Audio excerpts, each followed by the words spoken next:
side, it's a suicide. Tell them seeking you will find, cause I'ma lose my mind. Kick a nigga ass, then give him my shoes to shine. It's do or die, I come from where we used to crime. The ooze and nine, more important than school supplies. The pools is dry, my niggas in the food is fried. The news is lies, the pigeons is too spook to fly. The rules denied, all the toughest goons is mine. That's Tunch's slime, they kill you and go do the time. We unified, y'all money revolutionized. The new design, we had to leave the flukes behind. They're super size, the numbers through the roof and sky. Don't look too surprised, look through the lines. We making moves and stride, grooves and vibes. I'm too alive, these hoes need to be supervised. They put on a cute disguise, you grooms is blind. She get dick in the Uber ride. Number 2 with fries, I'm pimping. Now who am I? I'm who and why. I'm rude and kind, my cars are computerized. I'm cruising by, smoking blunts, Ruben size. You fools can try, these tools getting utilized. You euthanize, put the skirt, shoot and drive.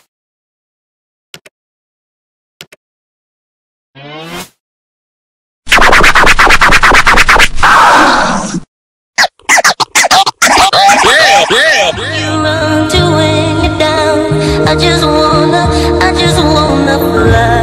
I'ma show you tonight that I'ma put it on you, baby. Take you past the sky. I just wanna be.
Welcome to the Kobe Bryant film room, and I present to you guys the Lakers versus the Rockets on opening night in 2007. In this video, you'll clearly see Kobe Bryant in his prime going to work.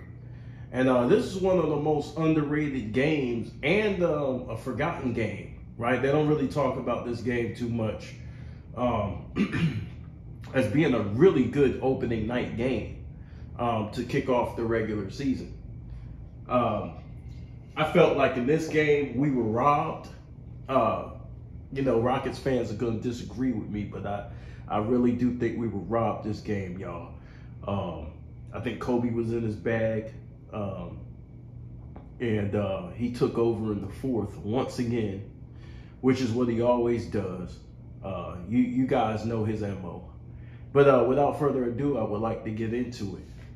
Let's go. To opening night in Los Angeles as the NBA begins its 62nd season and its 24th season on Turner Sports. The Staples Center is filled to capacity on this night before Halloween as we bring in Tracy McGrady and the Houston Rockets against Kobe Bryant and the Los Angeles Lakers. And Doug Collins and Craig Sager, Kevin Holland. We take a look at our opening lineups tonight. Houston had a really good lineup. Skip to Malou, Rayford Austin. Just in case y'all young guys don't know who Rayford Austin was, he's an and one legend. He's a street ball legend, a phenom in the streets.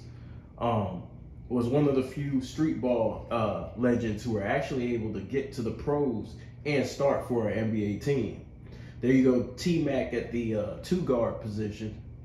TMac was 6'8", you know what I'm saying? A monster who could handle the ball, pretty good defender, could shoot, had range, could hit you with every move in the book. Yao, you know what I'm saying? 7-foot monster, you know what I'm saying? Then we go have what's Chuck Hayes. Chuck Hayes was a good rebounder. back then, good hustle player. Shane Battier, y'all already know, coming from Duke. Just a good, solid defender. Built his reputation off defense and hitting threes. Ultimate 3-and-D guy, if you ask me. Kwame Brown was on this team. Shout out to Kwame Brown, right? Luke Walton, Ronnie Turiaf, one of the hearts of the Lakers franchise. A fan favorite, Ronnie Turiaf. Derek Fisher, Fish, you know, one of the GOATs at being a role player, you know what I'm saying? And there we go, Kobe Bean Bryant. In my opinion, the greatest to ever do it. It's arguable, so don't cry and bitch over this video. But let's get it in. The big story here, Kobe Bryant, who was booed when he was announced to the crowd moments ago. Well, Kevin, we know that Kobe Bryant's going to play well tonight. The question's going to be, is he going to bring his teammates along with him? So a lot of questions there for the Houston Rockets. New coach and Rick Adelman, a new style of play. Their two stars, Yao Ming and Tracy McGrady, a new style of play. Let's see how they are acclimated early in the season. Our officials tonight, Jack Hayes, Benny Adams, and Rodney Mons' brother. There goes Kwame making a move. Cramped by McGrady. Kwame with the snap. And a fresh 24-second shot clock for the Los Angeles Lakers. Hey, Kwame went up to get that shit, didn't he? Who come off Shout out to Kwame Brown, man.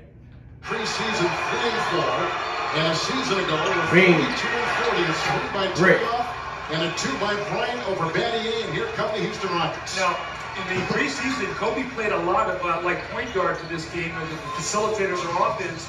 They moved him back to the scoring position. Phil wants him just to be the scoring position and not worry about trying to also be the playmaker.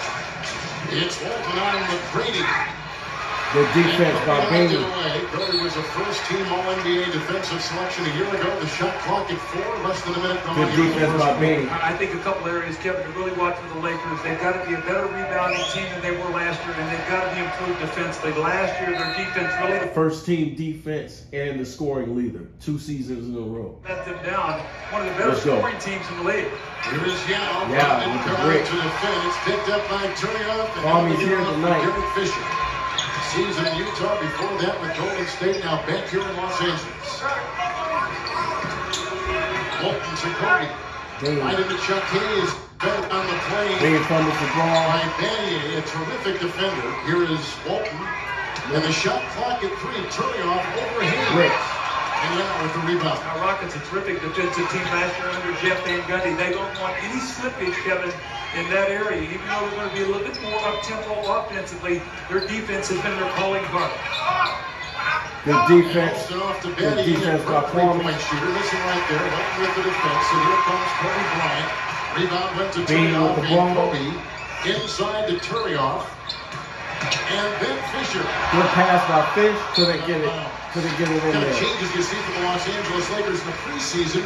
We were told that Kobe would be We the got headband facilitator. That Fish will not this be the game, case y'all. tonight. No, he's back in the scoring position. Derek Fisher out there, so he's very comfortable with Derek Fisher. They played on the championship team We go together. Shane Battier all over Bing. Played defensively against Yao Ming. And Luke Walton is an excellent Luke passer. Walton with He's the out brick. there with Turiaf, who they want to rebound and defend. The Franklin handle TMac bringing the ball up. The beast. Tonight, let's see if we can hit him down.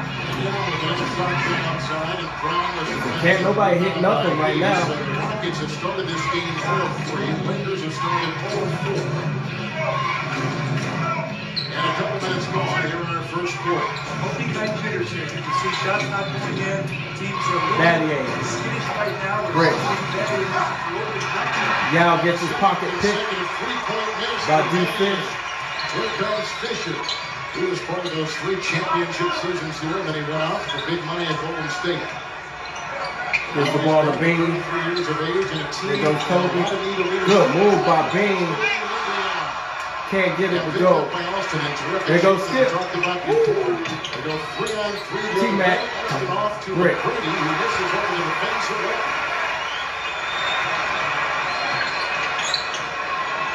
Kobe is coming on 2. Bing going to work. Last The season, first points on the board. Faced each other in the Staples Center, Let's go. Kevin. 2 home games. Kobe Bryant averaged 53 a game. He had 53 in both those games. averaged 41 field goal attempts. He took 82 shots in those 2 games. So Shane Battier has his work cut out for him tonight. Rockets a season ago. That's some relentless shit right there. That's I'm on your ass all game shit. Bro, can you imagine guarding a nigga who got the green light like that to just go at you every single possession? Just about. And, well, not every single possession, but anytime he wants. 52 and 30. The Lakers last year, 42 and 40. That's a wild shot. Missed all of his shots, and Yao was able to pick it up and basket interference on the play. No good. Good defense by the Lakers. Let's take a look at the new coach of the Houston Rockets, Rick Adelman. Sat out last year. Before that, a great run with the Sacramento Kings. Hey, it's good to see Rick back. We talked to him before the game. He said last year, taking the year off did a world of good for him. He got away from the game a little bit, feel refreshed, and ready to lead this Houston Rocket team. There's a screen by Brown as Bolton throws cross court. A Fisher three. And a rebound by McGrady. Defensive rebounding was the thing that Jeff Van Gundy talked about all the time, last year's coach. And now Austin puts up a three. That's a miss. And picked up by Kobe Bryant, playing with a bad right wrist that he hurt in preseason. That wrist ain't bothering him right there. But you guys, like I said before, Kobe was usually dealing with some type of injury. To me, he was very injury prone. But he just played. He was just a tough cat, man. Also, I want to let you guys know, this is a watch party, man. Get your. I went and got me some Hennessy, drinking some Hennessy and Coke right now, just chilling. You know, hopefully y'all weekend is going well for y'all. Get y'all something to drink, man. Watch this shit with me. See, Kobe's so much more comfortable in that position where he's looking to score, Kevin. We saw them in the preseason in Bakersfield having all kinds of turnover problems. In the preseason, he had 30 turnovers and over only 24 assists, so he was really struggling to mix both of those facets of when to be a facilitator and when to be a scorer. Alston with the great assist and Yao cutting off the wing. Now that looked like Sacramento right there. A part of the reason for that is that his teammates aren't scorers. You know what I'm saying? So you play in the point guard position trying to feed guys who are not great scorers. They can score, they're NBA players, but they're not great scorers or guys who can fill it up. And it's going to be hard for you to find that balance. You know what I'm saying? So Kobe's more valuable when he's scoring the ball on this team. When his team, he has to read it. It's a game by game thing. You know, you just got to read how teams are playing you. And if you need, you know, I think a lot of the Lakers' strategy later on in the seasons were to move the ball around to the teammates, to get them involved more, because you don't want them to go stagnant. But they needed Bean to, it was a huge challenge for him, man, based on the team he had. They really needed him to step up sometimes and score more. And then sometimes they needed him to fall back. Just depends on who had it going that night. Well, they're going to get a lot of movement this year. They're hoping Yao Ming and Tracy McGrady can help them. They better be fresh with him again. In fact, we talked to Rick Adelman before the game. He said that he's going to play Yao Ming in shorter bursts, maybe 5 or 6 minutes, and get him out and let him rest. But this is what Kobe does. You have to surround him and make him hit that basketball up. He's so good at getting to the open area, and he's deadly with those pull-up jump shots. And he picks up his first personal foul. Here is Kobe Bryant, who was 12th a season ago in NBA free throw shooting. Great. Kobe was last year's leading scorer in the NBA. In fact, Doug, he took more shots from the field and more free throw attempts than any other player last season. Well, remember now, he started out last year. He did not play the first 2 games of the season. Phil Jackson and he, neither one were an exhibition season. Kobe with the knees. He had a recovery from the knee surgery, was a little slower. Phil had the hip replacement surgery, so they did not even really be with this team in the preseason. The Lakers won both of those games. Bryant has 5 early points for Los Angeles. Here is Yao over Brown. Good shot by Yao. For Yao. They think that Brown can play him best among the Lakers centers. Well, he's bigger and stronger. When you look at Kwame Brown, he's about 265 pounds now. He's quick. Yeah, Kwame's a big boy, bro. And Kwame was strong as a motherfucker, man. He had that country strength. And Phil Jackson said he does a good job of using his strength there, and he keeps Yao Ming out of the That's a paint. good move by Yao. Yao gave me, That's a very good hey, shot. Kwame, Yao gave, yo, Kwame, Yao gave you the shimmy shake and shit. Oh, shit. Austin picked up his first personal foul. That was nice. As we take a look at Yao, who got married this past summer, also played for the Chinese national team. He has improved his scoring each and every season in the NBA. I didn't know he got married in His second 2007. team All-NBA selected a year ago. Well, Kevin, the big thing is that he and Yao Ming and Tracy McGrady have to stay healthy. And you can see what this guy has done. One of the hardest working guys in the NBA. Kevin, no matter who we talked to last year, Jeff Van Gundy, this year, Rick Adelman, seeing the praises of how hard this young man works every single night. He really did improve every year. Pushing himself up this floor night after night, Kevin. Trying to Fifth, stay sixth, the free up throw. this game. I have a tremendous amount of admiration for him. I mean, he is a big, big man. Here comes Alston. Rockets have started 2 of 9. Lakers have started 2 of 8 from the floor. Here comes Yao. Once again, drawing the double as well. Knocked it out of his hand. Shot clock at 11. And just because Yao is big, he didn't just get shoved into basketball. Obviously, it's helped. But this is a guy who truly loves to play basketball. Well, he's... I ain't gonna lie, Kwame got his work cut out with him guarding Yao. And you know what's crazy? People disrespect Kwame, but you gotta understand, man, he had some difficult assignments, bro. Like his assignments to guard Shaq, Yao, and shit, and he doing it a lot of times one-on-one. You know, I know they set some doubles in this game, but like, bro, damn, that's a hard-ass matchup. Talking about Especially when you ain't getting that as many touches as he is. To practice, and he's got a soft shooting touch, soft hands. Here's McGrady with a little baseline jump shot. He's missed about TMac 2 with the open brick. shots that you'll see him make as the season goes on. But right now, guys are trying to get their legs, Kevin. The first game, the jitters. First game you know, of the you burn a season. lot of TMac energy in the usually first hits 4 or that 5 shit. minutes of the game, so you get that second win. I expect both of these teams to play better as this game goes on. So McGrady has started 0 of 2. Kobe has gone 2 of 4.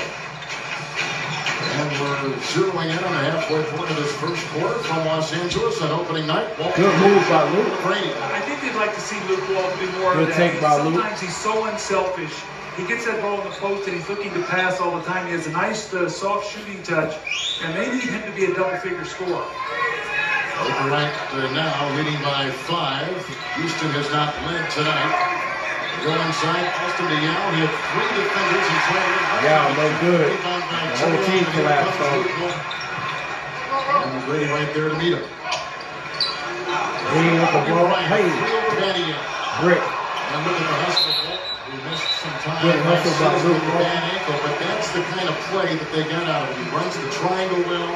He dives for the loose balls. He's a The physical son player. of NBA legend Bill to see Walton. some results of hard work on his shots. Well, they were 26 and 13 last year. Now they got up to a great start. Now they had a lot of home games. That's not the case this year. Their home schedule much more difficult. The early schedule must be difficult.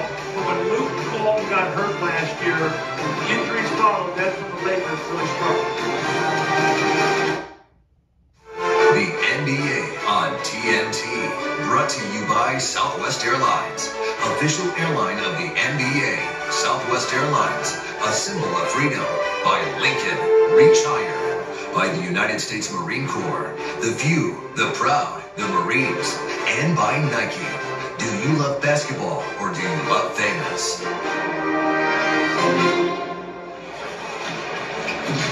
And we're back in Los Angeles. Let's visit your keys, presented by Heineken. Well, obviously everything with Houston starts with Yao Ming and Tracy McGrady. New system. McGrady playing off the ball a little bit more than he used to. Yao Ming, you're going to see him some at the elbow, like in that Sacramento series that Rick Adelman used to run. You'll see him in the post. So they got to figure out a balance there. Kobe, he's going to throw big numbers. He's going to connect with his team in defense. Houston last year, #1 in the league in opponent's field goal percentage. One of the better defensive teams in the league. They don't want any slippage, even though the style of play is changing. LA, we've talked about, they must improve. And both of them are going to count on the bench. Sacramento, Houston, a very deep bench. The Lakers can be deep if everybody's healthy. 11-4 has 4 points with the drive right there into Yao. McGrady has started 0 of 2. Kobe has started 2 of 5. And the Los Kobe's Angeles matched up with T-Mac right now. T-Mac gets 3. Brick. Time to end one head-to-head tonight. Rebound by Kobe. Lakers, as we said, 4 of 11, 2 of 12 shooting threes. Kobe with the left hand. A rebound by Haynes. And the starters out there as Alston comes flying the other way. He's out of Fresno State. Oh, he chopped it up. Comes Bryant, covered by McGrady. Bean can't get it to go. That's the first time him and Kobe has missed some time in the preseason. T-Mac and Kobe, real close, man. Real close homeboys, man. Used to go at it. You know, they were friends, but they used to go at it on the court. And check out their matchups when T-Mac was in Houston. T-Mac kind of broke Kobe's ankles with that with that turnaround, with that spin move, half spin. Woo! But Kobe came back on the other end. But, you know, that shit was cold. Right knee that had surgery a year ago. We told you about the wrist. And you can see a #1 team all-defender a season ago picking up where he left off a year ago. Well, that's going to be key for the Lakers. They've got to find a way to create some turnovers, get in the open court. Their defense has got to work for them, Kevin. Again, last year, porous defensively. They were one of the better offensive teams. And if they can shore up their level of defense, they could be a pretty decent team in the West. You can see Kobe's numbers last year. Started out the year slow offensively. When the team was really healthy, he wasn't doing nearly as much. His shot attempts were way down, and then as everybody got hurt, I mean, he had to start taking 28, 29 shots a game just to keep his team competitive. You hear that, y'all? So y'all hear that propaganda about, oh, he got the most missed shots in NBA history. Bro, a lot of those shots he had to take, as you hear. You know what I'm saying? You hear what Steve Kerr is saying. A lot of those shots he had to take. Who else was going to take them? If niggas got hurt, he was already on a team that didn't have great offense. Just look at them on offense without him. You're already on a team that don't have great offense, and then niggas is getting hurt. What do you think is going to have to happen? He's going to have to take more shots. He's going to take more bad shots. And, you know, unfortunately, that increases totals as far as, you know, the all-time most shots missed in NBA history. First of all, he played 20 years. And then, second of all, he was on teams in his prime that weren't contenders. That's why this Laker team has to stay healthy. The only player really that had to go through that. Doesn't have to throw up those 40, 50-point games for them to have a chance to win. Lakers on 8-0 run. Here comes Yao working on Bobby Brown. Yao Ming the drive with the left hand. He went inside. It was fouled as he worked to the rack and was inside on him. On Luke Walton, who was reaching in, kind of one of many hands that were in there. That's the first on Luke Walton. Here is Yao Ming, a terrific free throw shooter. Yao was tough. #1 scoring center in the NBA. Last couple seasons. I remember when Yao came in the league, I looked at that. I looked at Yao like, yo, he's just here to battle Shaq. Like, that's how I looked at it. Like, to me, Shaq was running stuff. It's like they created him in the lab to be like the villain to go against Shaq. Point on the board for Houston. Look at Rick Adelman. Well, Elson Turner, who was his longtime assistant in Sacramento, he does a lot with the defense. Elson Turner, a terrific defender. Jack Sikma works with the big men. Remember, he won a championship in Seattle. His numbers were tiger. T.R. Dunn, one of the terrific defensive players, had a lot of great years in Denver and Portland. And R.J. Allen, Rick's son. So a good staff from Rick Adelman. I think tonight, as you see this game unfold, this is what they're That's a good pass. And long. That's a good pass by Luke Walton. Good finish by Ronnie. Converts it. And the follow goes on Chuck Hayes, picking out the first. That's a real good pass. Pass in a congested lane. As Turioff, who really brings a lot of energy to start the game in particular for the Los Angeles Lakers. He fills a lot of roles, but energy is right at the top. Well, they want him out there. You remember the days of an AC Green and Kurt Rambis, those kind of hustle guys, these Laker favorites, Rodgers, Kwame Brown, and the good rebound by Kwame. Right now, the hustle points are going good to pass. Luke should have pulled that. Rebounding is even right now at 9, and Turioff is fouled. He draws the foul. Battier was there, and he forces Turioff to make a move as he comes hobbling off the floor. Turioff picks up his first personal foul. Now that's where Toriok wants to keep the game simple. Shane Battier, one of the best in the league, reading an offensive player, what he wants to do, stepping in and taking the offensive foul. So that's where Toriok was. Shane Battier was real good at that, and that's kind of the type of stuff that helped him win championships with Miami. To get the ball back out, they have a new possession and one little clock. Austin was bounced all over the NBA and is found at home here in Houston. Oh, Big hey. screen by Hughes, then freeze for Brady. Kobe Bad with the miss. closeout. Rebound Good by closeout by Bryant. Bean. Here comes Yeah, Derek that was a Fisher. bad miss. Again into Yao. I'm not sure. Very big defensive. I'm not sure Bean should have even affected T-Mac. I think T-Mac is just rusty because that was an easy shot. Presence in that lane. Kwame Brown with the drive. Good move by Kwame. Now he's reaching in. That is one of the odds of his game. He still picks up those fouls, and you can see the frustration written all over his face. He's better on play side. Well, it looks like he's starting to tire. Kwame with the short haircut. Kwame was young as shit. I think you're going to see Luis Scola come in for him. So you're talking about, what, he played a little over 7 minutes in this stretch. You'll rest him and then bring him back. Scola will come in, and they'll go to a smaller lineup here. He'll play at the 5 spot out there with Chucky Hayes. So they'll pick up some mobility. We'll get our first look at Luis Scola. As Kwame Brown goes to the line, he really struggles at the line.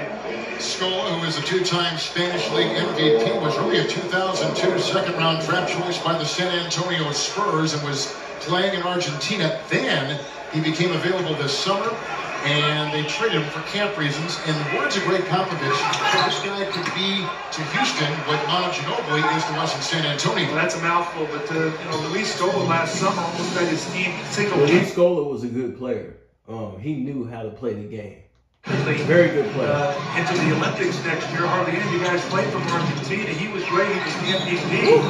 And the team qualified. And the rest of the guys got the rest all summer long. So they can take Luis Scola for them not to have to qualify next summer to go over to the Olympics. Kobe picks up his first. And here. Don't it look like Luis was wearing the lace front back in the day? It do though sometimes look like the nigga got a lace front on. Is Tracy McGrady at the free throw line. The one thing about his game, and you've talked about this for years as you survey. Hey, speaking about number ones, I gotta get that Wembanyama video done for y'all, bro. I love that kid. McGrady from afar, when he drives to the basket, it just seems to make everything else nice and balanced on this team. He says for the jump shot, which he can hit, they're okay. When he drives, it's a different ballgame. Well, look at this shit. T-Mac is the difference, right? Look at this shit. Rockets record with him, 126-70. Look at their record without that nigga. Dog, that shit's crazy, bro. They have a 64%. Shout out to T-Mac, yo. They have a 64% win percentage with him and 22% without him. Like him getting to the free throw line, and then he gets everybody else in the penalty, and everybody else is shooting free throws. But I think the different ways that he's going to be used this year is going to open up his game a little bit more offensively, where he doesn't have to do everything off the dribble, fighting guys with all the pick and rolls and all. I think this will be a little easier for him offensively. Woo! Good pass by Bean. The flush from It's the biggest lead, and Toriok has got 4. Kobe's got 7. T-Mac has a single point down. Well, this is Sacramento set there where they run, where they used to run out Chris Webber, T-Mac Brad trying to get Miller, the flow. Roddy Divac, who are great passing big men. We're going to have to see how Houston's big men handle that kind of position. A lot of turnovers in the preseason. We'll see if they can cut those down. Over Battier. Missed by Kobe, rebound by Scola. Kind of inverting their offense. Now they bring the big men out, which opens up the lane. So now you've got slashes and cutters. You've got McGrady, Bonzi Welton, he comes in. Guys able to get into the lane. Great. With no big man down. Horrible shooting by Houston. Battier finally went down. He is now 1 of 5, 25% shooting for the Rockets. I think Bean should have closed out on approaching 3 to play in the first. The capacity. The same kind of buzz in the building that we've noticed in previous season openers, but nonetheless exciting. And maybe to see what happens with Kobe Bryant. We'll talk more about that with Craig Sager coming up over the course of the next couple hours as Bryant goes inside. That is the second turnover for Los Angeles. And here comes Mike James, who feeds the Battier. Knocked away by Toriok. And 17 on the shot clock. Terrific defense by Bryant.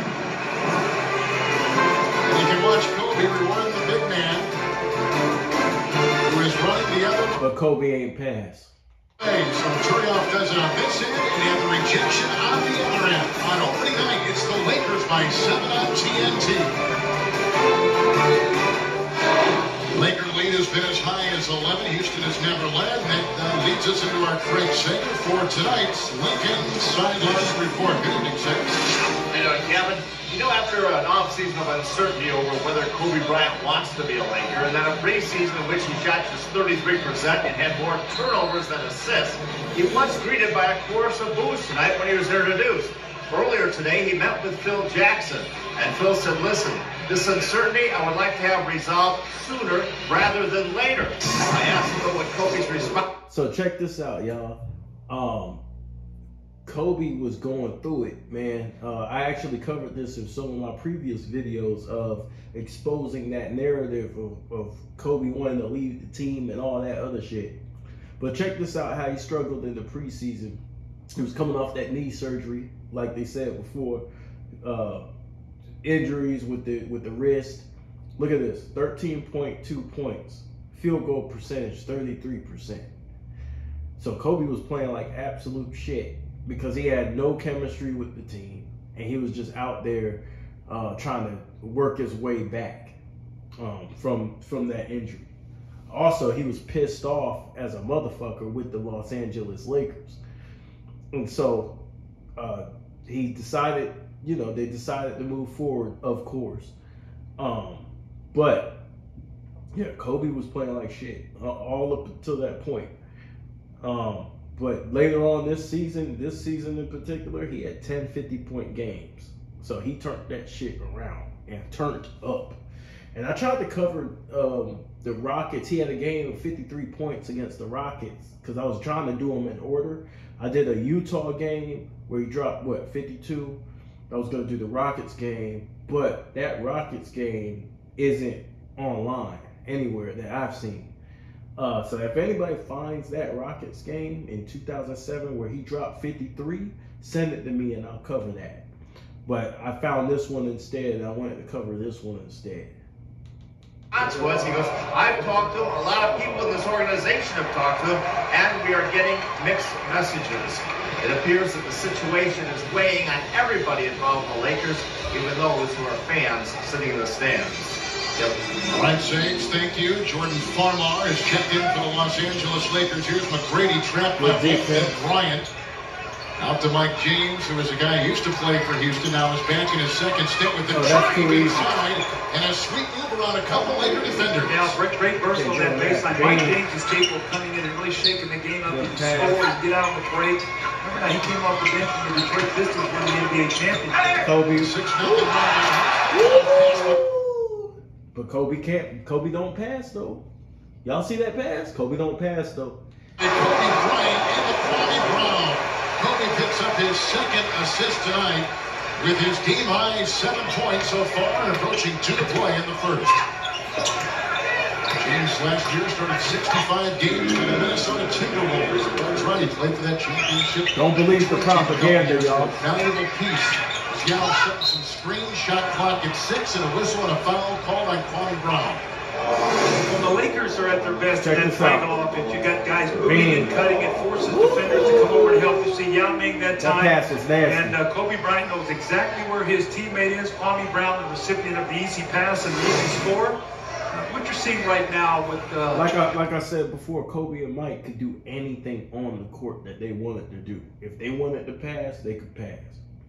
If they wanted to score, they could score. If they wanted to lock up, they could lock up. If they needed to rebound, they could rebound. They could do everything on the floor. So all this stuff about, oh, he wasn't that great at this and that, bro, he didn't dedicate himself to this and that. He could have did it if he wanted to. Houston, Kevin, they're just not comfortable offensively. Going back to the NBA sets, here's the great drive, and Kobe's in a nice bad offense by TMac had nowhere to go. But they're not where they want to be offensively. You can see the 19 to 12, and now 4 for 19 from the floor. It's going to take a while. This Bryant got big.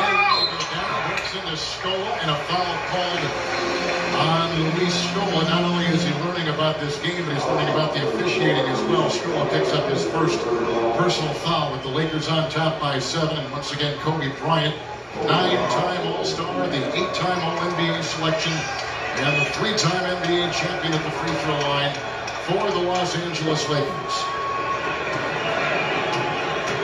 Talking about his defense. His defense was terrific. And you know what? And they used to talk about this nigga as if he done nothing in the league, yo. And that shit is crazy, bro.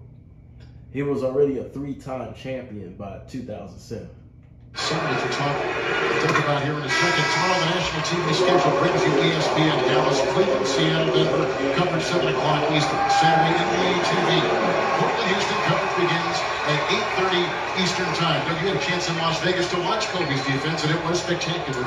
Every game he took the other team's best player, tried to take him out of the game, really set the tone in many games, but diving head first for loose basketballs out on the floor and stuff. His team was terrific. Y'all hear that? But he was an overrated defender. Kobe playing with great players this summer and coming back and sensing his team once again, not one of the better teams in the West. So one way or another, Kevin, this is going to have to be resolved. Kobe's either going to have to say, I don't want to be traded or trade me, but you know, Greg said it best, there can't be mixed messages. And really what it does, it weighs on still a very young team. You know, Kevin, when you look at the Lakers, they still have a lot of young. And Kwame Brown said it on his video recently. He said, you ain't want to see this nigga on offense or on defense. You know what I'm saying? So the players say something different than the media. Players, and Kobe might be able to play through this and not affect him. The players on a day-to-day basis and coaches, they get tired of talking about the same things. The game is tough enough with all the travel and all the competition to throw this major thing on top of this. So one way or the other, this is going to have to be decided. I think, as Phil Jackson said, I think he's going to be here to start the year, which he is, and Phil thinks he'll be here to finish the year. Although he did waver a little bit with Craig Sager today when he talked to him about that.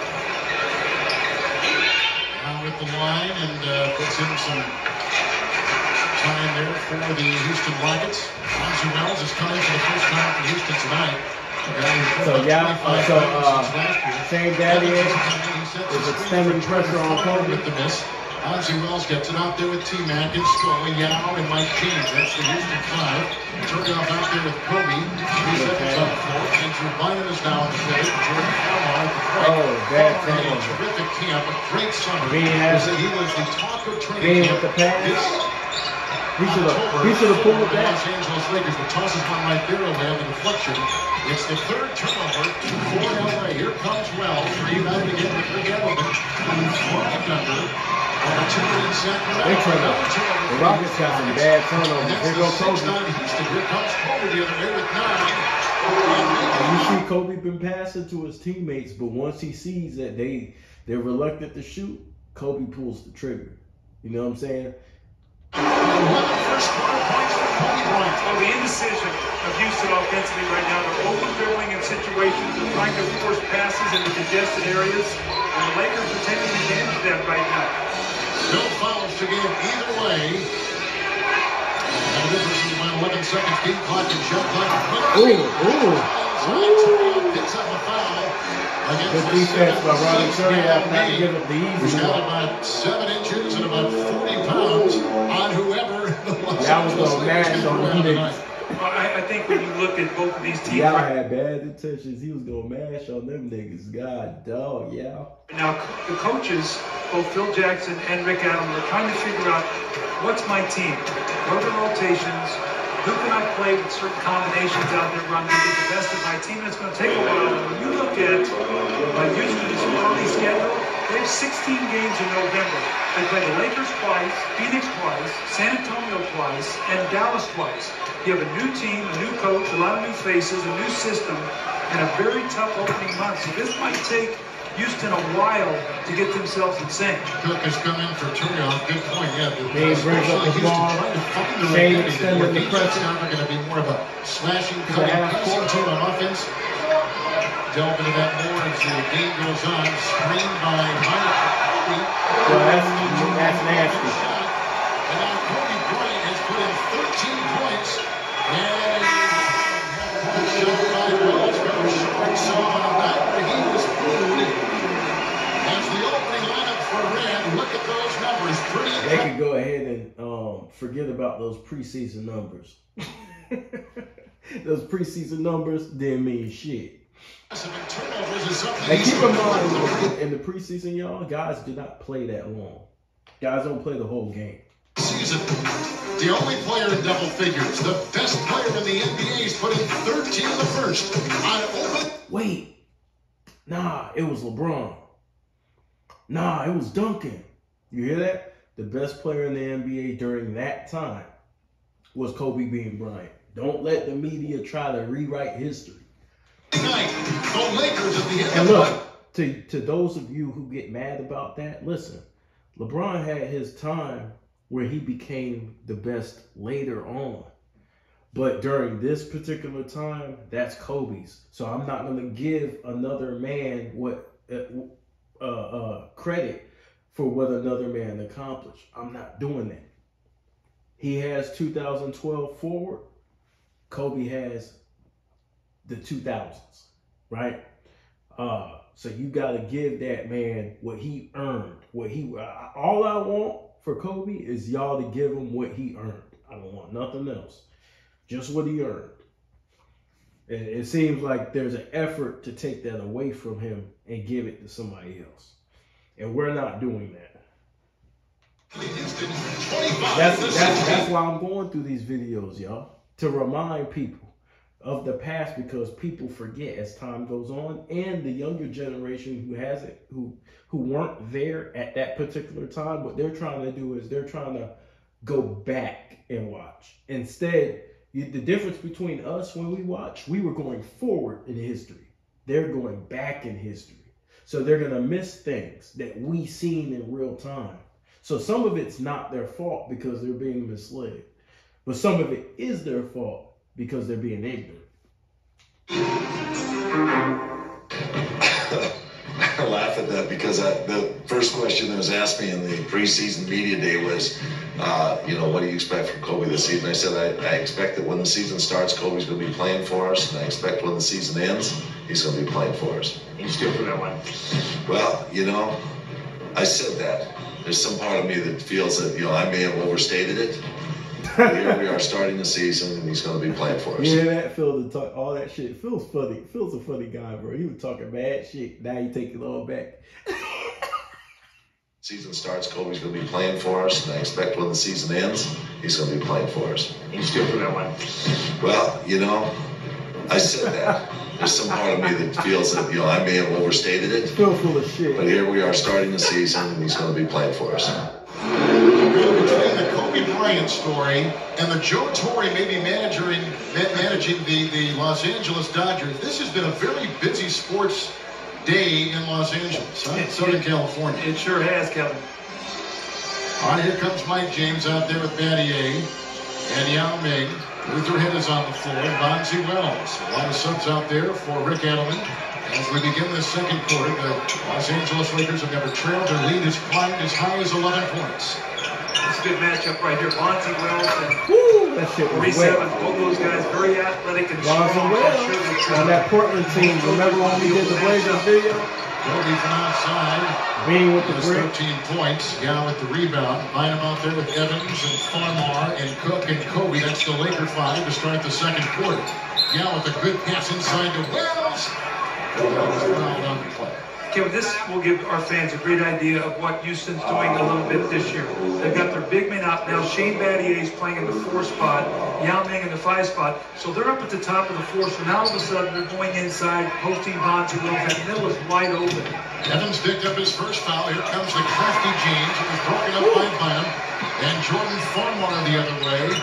And here is Evans, who played at Texas at the beginning of Wichita State. Bynum with the miss over Yao. He may have altered the shot. A young man Drew Bynum. Back in the day. Offensive player of the year voting a year ago. They'll feed it off to Bonzi Wells. Lutherhead off to James. And James into Yao. There's Bynum on him. After church only a couple days ago, and he is trying to defend a very tough Yao Ming, and a foul is called, and Bynum picks up his second personal foul. Coming in for the start of Kwame Brown. Well, Rick Adelman told us before the game the balance of how often they have Yao Ming out on top of the floor, how often he's down in the post. Right now, more comfortable in the post. He likes to bang, get the low post position. So they will chart his touches in the different areas to make sure he's not getting lost in the offense. James for a three. Here's a guy who is the virtue of perseverance. He played all over the globe in every minor league in the United States as well. He's playing with his fifth different golfer, but he has really carved the niche in the NBA with his play. You saw a taste of it right there. It's on a two-man game, and here is watching Evans. A rebound by Bryant. Maurice Evans. He's on the other side. And James has played it to Duquesne. And Yao going to get another turnover by the Houston Rockets. They now have turned it over 8 times. And Kobe attacks inside, working on Banier. And then off the knee of Kobe Bryant, ricochets out of defense by Shane Banier. Now, when you play Kobe Bryant, you better be ready every single possession. He's going to be coming at you on the offensive end. And Shane Banier knows that, Kevin. As I talked about last year, the 2 games here at the Staples Center, Kobe took 82 shots in those 2 games. It's amazing. Yeah, wait. Listen, that's where he's comfortable. You know, when you get him out on the floor right now, he's just not comfortable reading cutters. And their assistant starting to go to work. The big man was very poor in the preseason. Down by 11, the Rockets have chiseled away after within 2. Good shot by me. 3-time national defenseman. And that off-ball movement is underrated, you know, because what that does is that makes him way harder to guard as if he's just standing around. So, you know, constant ball movement and constant movement off the ball is helps get Kobe a lot of his points, a lot of easy baskets. That's something if you're a young basketball player, you always want to stay in motion. Don't just stand around. Danny's career with Memphis. And Shane's got the ball now, working on Cook on top. Here's Ken. Monty Wells against Evans. Wells had a career year last season. Kobe with the help. Good help by Kobe. Help. With their head with the dance at the mismatch on Cook and tries to exploit. Good looking rebound by Banier. They threw it right away. Crazy. Trying to force passes, and LA very active with their hands. It's going to be a little carrying the ball on Kobe Bryant. So back-to-back turnovers for Kobe, but the Rockets they don't even call that shit in today's game. Now, Kevin, trying to make passes in congested areas, turning the ball over, they're very lucky. They're only down 4 points right now. They're 8 of 24 for the floor with 9 turnovers, and are only down 4. They're hanging around, and I don't know how.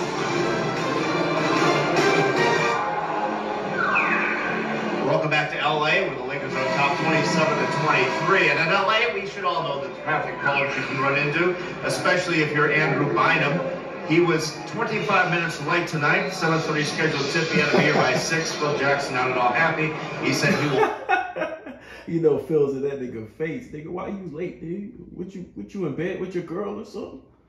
Well, 25 minutes late. Phil looked like his dad and shit. He got his hands on his hips.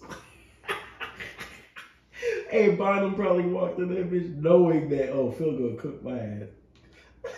7:30 scheduled and tip. They caught him on TV too, him trying to explain himself. Here by 6, Phil Jackson not at all happy. He said he will fine him. Bynum lives 11 miles away in Westchester. He said it took him 2 hours to get here. Phil said, yeah, but what about the side roads? He said, I tried those.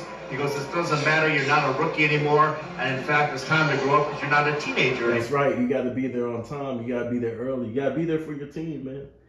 And so you had to get in the young boy's face and tell him, let him know that shit won't be tolerated here. Or either. He turned 20 this week. So Andrew Bynum turned 20, but he's a little short on the pocketbook. That's going to be a first. We got our TMT cameras in there watching the fighting being handed out and reprimanded by Jackson. Great work, Craig. It was finished. It's about 1 o'clock. It's like your dad catch you coming in the house late and shit. Afternoon. There's some stories about Kobe and watching the player get here a little bit late. Coach, you got from the Tony Matumbo. The oldest player in the NBA. At 41 years of age. And he's in there to match up against Andrew Bynum, and he gives him more size, great shot blocker, so that's why he's in there. You've seen Yao Ming playing against Kwame Brown. You see the matchups and what coaches are thinking about going into the game and the guys they want to play and how they want to be matched up. It looks like Kobe's out the game. Kobe Bryant. Here is Jordan falling over James. And rebound is well by Evans, who last year now, when Yao Ming went down with the injury, he was out like 32, 34 games. And the kid named Tomlin was tremendous in that stretch. I mean, obviously, Tracy McGrady was brilliant, but I mean, Dikembe gave him a chance to have that 52-win season when he played in the absence of Yao Ming and played great. His 32 games are up, 20-12 is the record. And Tracy took over a string of games of 30 or more points. Rebound right there by Bryant. Puts it right in. Bryant had a lot of potential. Trying to handle the very young and quick and offensive-minded Bynum. It's the offense they're not concerned about. It's his defense they're worried about. Yeah, he's got to be a better protector for his teammates. He's got to be able to protect that lane. They're looking for him inside offensively, so he's got to be able to protect his teammates with his penetration of the basket. Manny is screen from Memphis over Walton. Rebound by Cook. And then Evans the other way. Now, Bonzi Wells does look in great shape, but he's on a contract year once again. This guy could be another addition to their team. He only played 28 games last year. 3 on 2, left by head out to James with a punch. Pops another from outside. His former put by him on defense. And the Houston Rockets have come back to tie the game. And 29, this is the first tie of the game. Well, when you play good defense, you can always stay in games, and that's what the Rockets calling card is. With those 10. And then right there was the tempo. That shot by Cook and fast breaking the other way. James again. And Dikembe trying to tap it in with a foul call on the Houston Rockets. It's on Dikembe. This is a team, with more speed and quickness than last year. With Jeff Van Gundy last year, they had to play a half-court style, keep their turnovers low, space the floor, shoot the three, win with their defense, and have Yao Ming and Tracy McGrady take over at the end of the games. When you look out there now with Luther Head and Mike James, Tracy McGrady, Bonzi Wells, they have more speed and quickness. They're more versatile. They can do more things offensively. And right now, it looks like they're still playing very good defense. Walton got it from Cook and then inside as McGrady just checks in the game, coming in for Battier.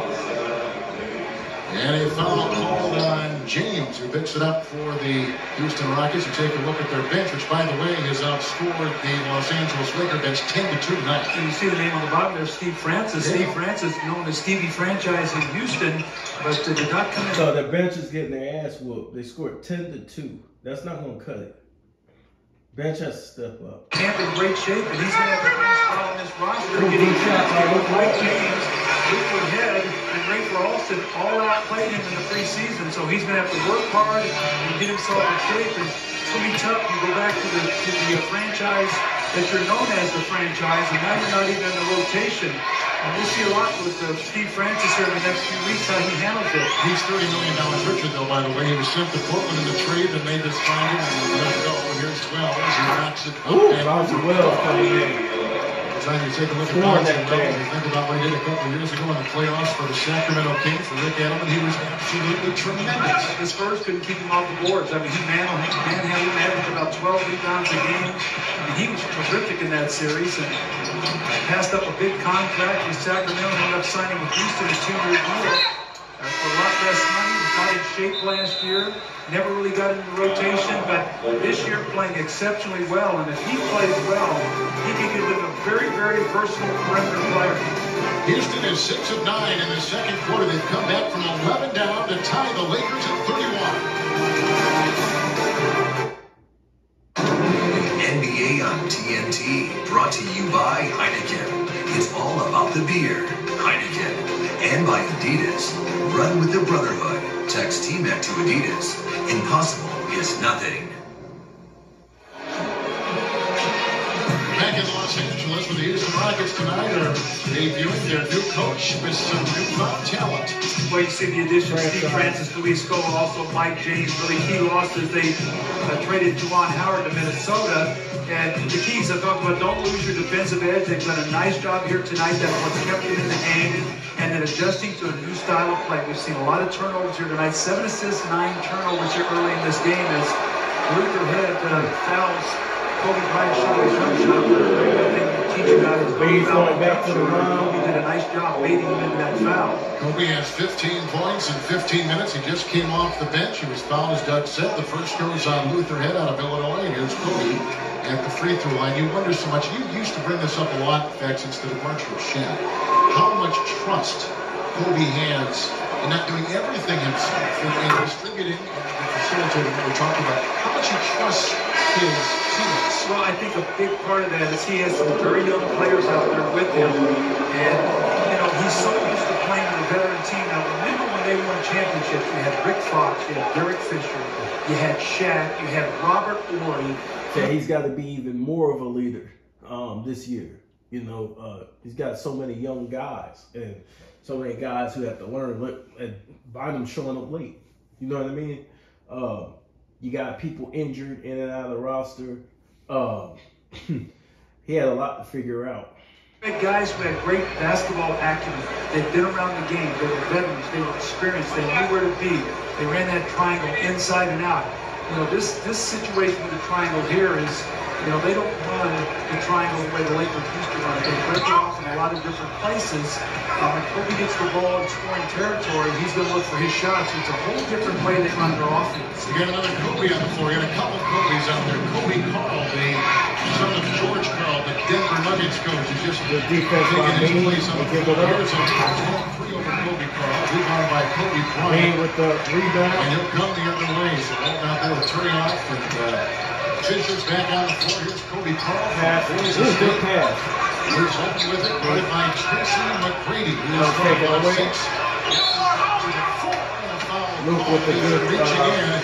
And McGrady picks up another one. This is not been a very kind place to Tracy. That's the second on TMac. He had tough games here a season ago. Well, Kobe takes a challenge when he plays Tracy McGrady. Now, Tracy does not guard Kobe. Shane Battier does, or if Bonzi Wells did the game, he will guard him.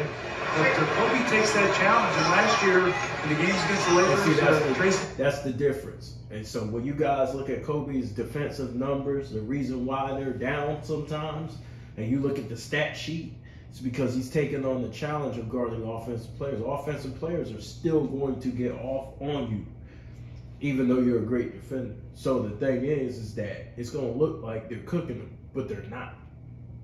You know what I'm saying?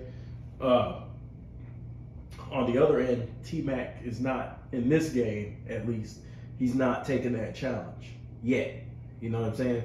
But Kobe consistently took the challenge, which is harder work. To be the leading scorer on your team and the best defender, that's hard work. Brady shot 28% and really struggled. But tonight he has not been able to get it.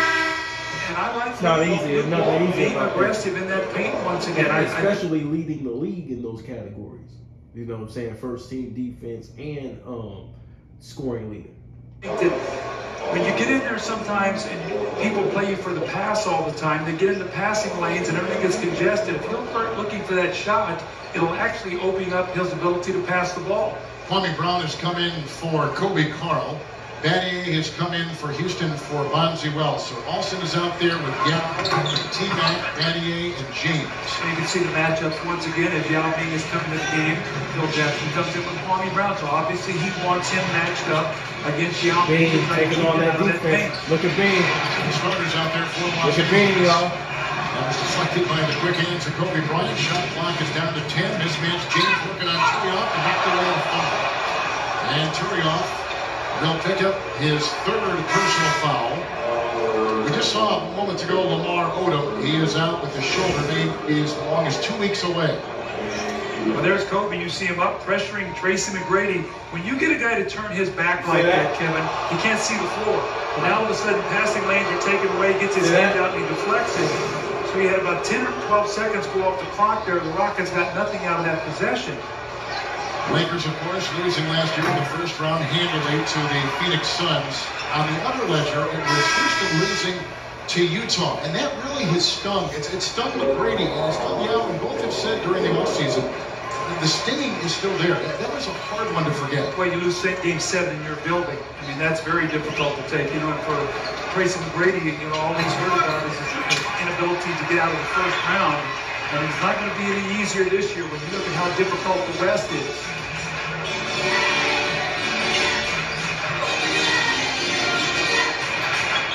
Here's Walton picked up by Tracy McGrady. And right off the ground over Yao. That is a foul. Yao picks up the personal foul, number 2 on Yao Ming. The Houston Rockets, with he and McGrady were second-team All-NBA selections a season ago. We just talked about Lamar Odom, who has had a couple surgeries over the years on his shoulder, a torn labrum, which he actually played in the playoffs last week. That's tough. Shout out to Lamar Odom. Well, we spoke on many occasions about how much the organization appreciated his ability to go up and try to play. Kwame Brown, once again, really struggling from that free throw line, but Lamar Odom very easily could have taken off, and he didn't. Right there, what he's telling Kwame is to follow through and make that little gooseneck, huh? Gooseneck, exactly. You tell your grandson to do that. Exactly. He doesn't miss it either. Neither did Kobe. Neither did Kwame, I mean. Well, Brown, by the way, all 4 from the free throw line. Lakers were really staggering from the strike. 9 of 17. Look at Bryant trying inside, stripping the ball out of bounds. Shot clock at 10 seconds. When you've been immersed in the defense of Van Gundy, for instance, you really don't forget those things. That's what Alvin, you mentioned this before. And y'all go pay attention to the case for Kobe Bryant as the GOAT, his YouTube channel, where he actually covers how valuable free throws are. You know, if you ever wonder why a team can't pull away or another team comes back, it's probably because the other team is making their free throws and the team that was ahead isn't. That's why teams give up these huge leads. You're stopping the clock, and then you're allowing other teams to score, or you're not scoring.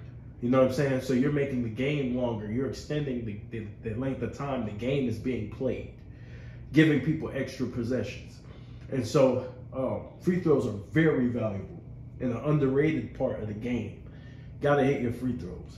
You don't forget about your defensive principles. Let's just jazz things up on offense. Well, what happens though is if you start scoring easily, sometimes you get a little lax defensively because it's trying to score points. Last year they struggled to get to 97 points a lot, and so every possession was so vital. When you score easily, sometimes you take defensive possessions off, and that's why you don't want that to happen. Rockets were 17th in scoring a year ago. Lakers were 5th. Here comes good pass. Slide in. Look at Kwame running the floor. Sure been nice to start it tonight. Scoring 5 points, a couple rebounds, and a couple of assists. So that's where Kwame Brown just uses his speed out on Yao Ming. The ball's not loose, he just spins to the other end, and Yao Ming just doesn't have that kind of speed to catch up. Knocks it away. It's Kwame Brown. This game right now, Doug, number 1 overall pick of Washington many years ago, traded here, and he's had injured. He had 2 surgeries over this past offseason, shoulder and ankle. I think he's become a pretty good defender. I think they have confidence in him. TMac. Finally gets the easy score. But talking about Kwame Brown, I think he's become a pretty solid defender and rebounder. He's still strong. You'll never hear that from Stephen A. Smith, that Kwame was a good defender. Matter of fact, they don't mention it. They pretty much say he was good at nothing. I watched Kwame, and what I seen was a guy who was good at setting screens, a guy who was good at being physical, bumping guys off their spots, a guy who was a good one-on-one post defender, a guy who will block your shit if you come in there, a physical rebounder, right? I've seen all those things, but they're not going to be accurate when they're trying to paint a narrative about you. Finishing around the basket because he has small hands and he wants to go too quickly. He doesn't settle into a rhythm that he can play at. So his offense does not much better. But he is a much better defender and rebounder than he was when he was Kobe ignorant. Come on, man. Goddamn. Foul. Danny Ainge was defending Kobe. That's a handful. Come on, let me go. Kobe ignorant. And he wants to go too quickly. He doesn't settle into a rhythm that he can play at. Y'all listen to Bean. His offense does not much better. But he is a much better defender and rebounder than he was when he was. Hey, them niggas hacked Kobe like 5 times. Foul. Danny Ainge was defending Kobe. That's a handful for Shane Battier. He picks up his 2nd personal foul. See where Kwame Brown's hands were there? They were down his sides. You got to track the ball and get your hands up and not let Yao Ming see the floor. So what happens is he got a little tired. His hands went down. It's like a fighter. Once he lowers those hands, he opens himself up, and Yao Ming just threw the ball right over the top of his head. And Tracy McGrady finally got an easy score.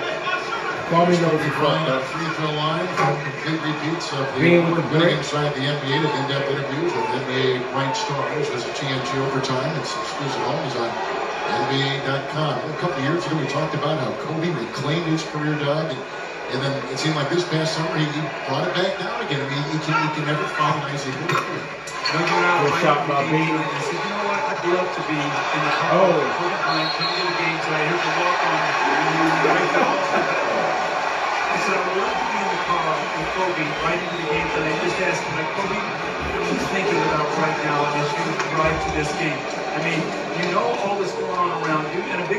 is because he's spoken out on many occasions and given mixed messages.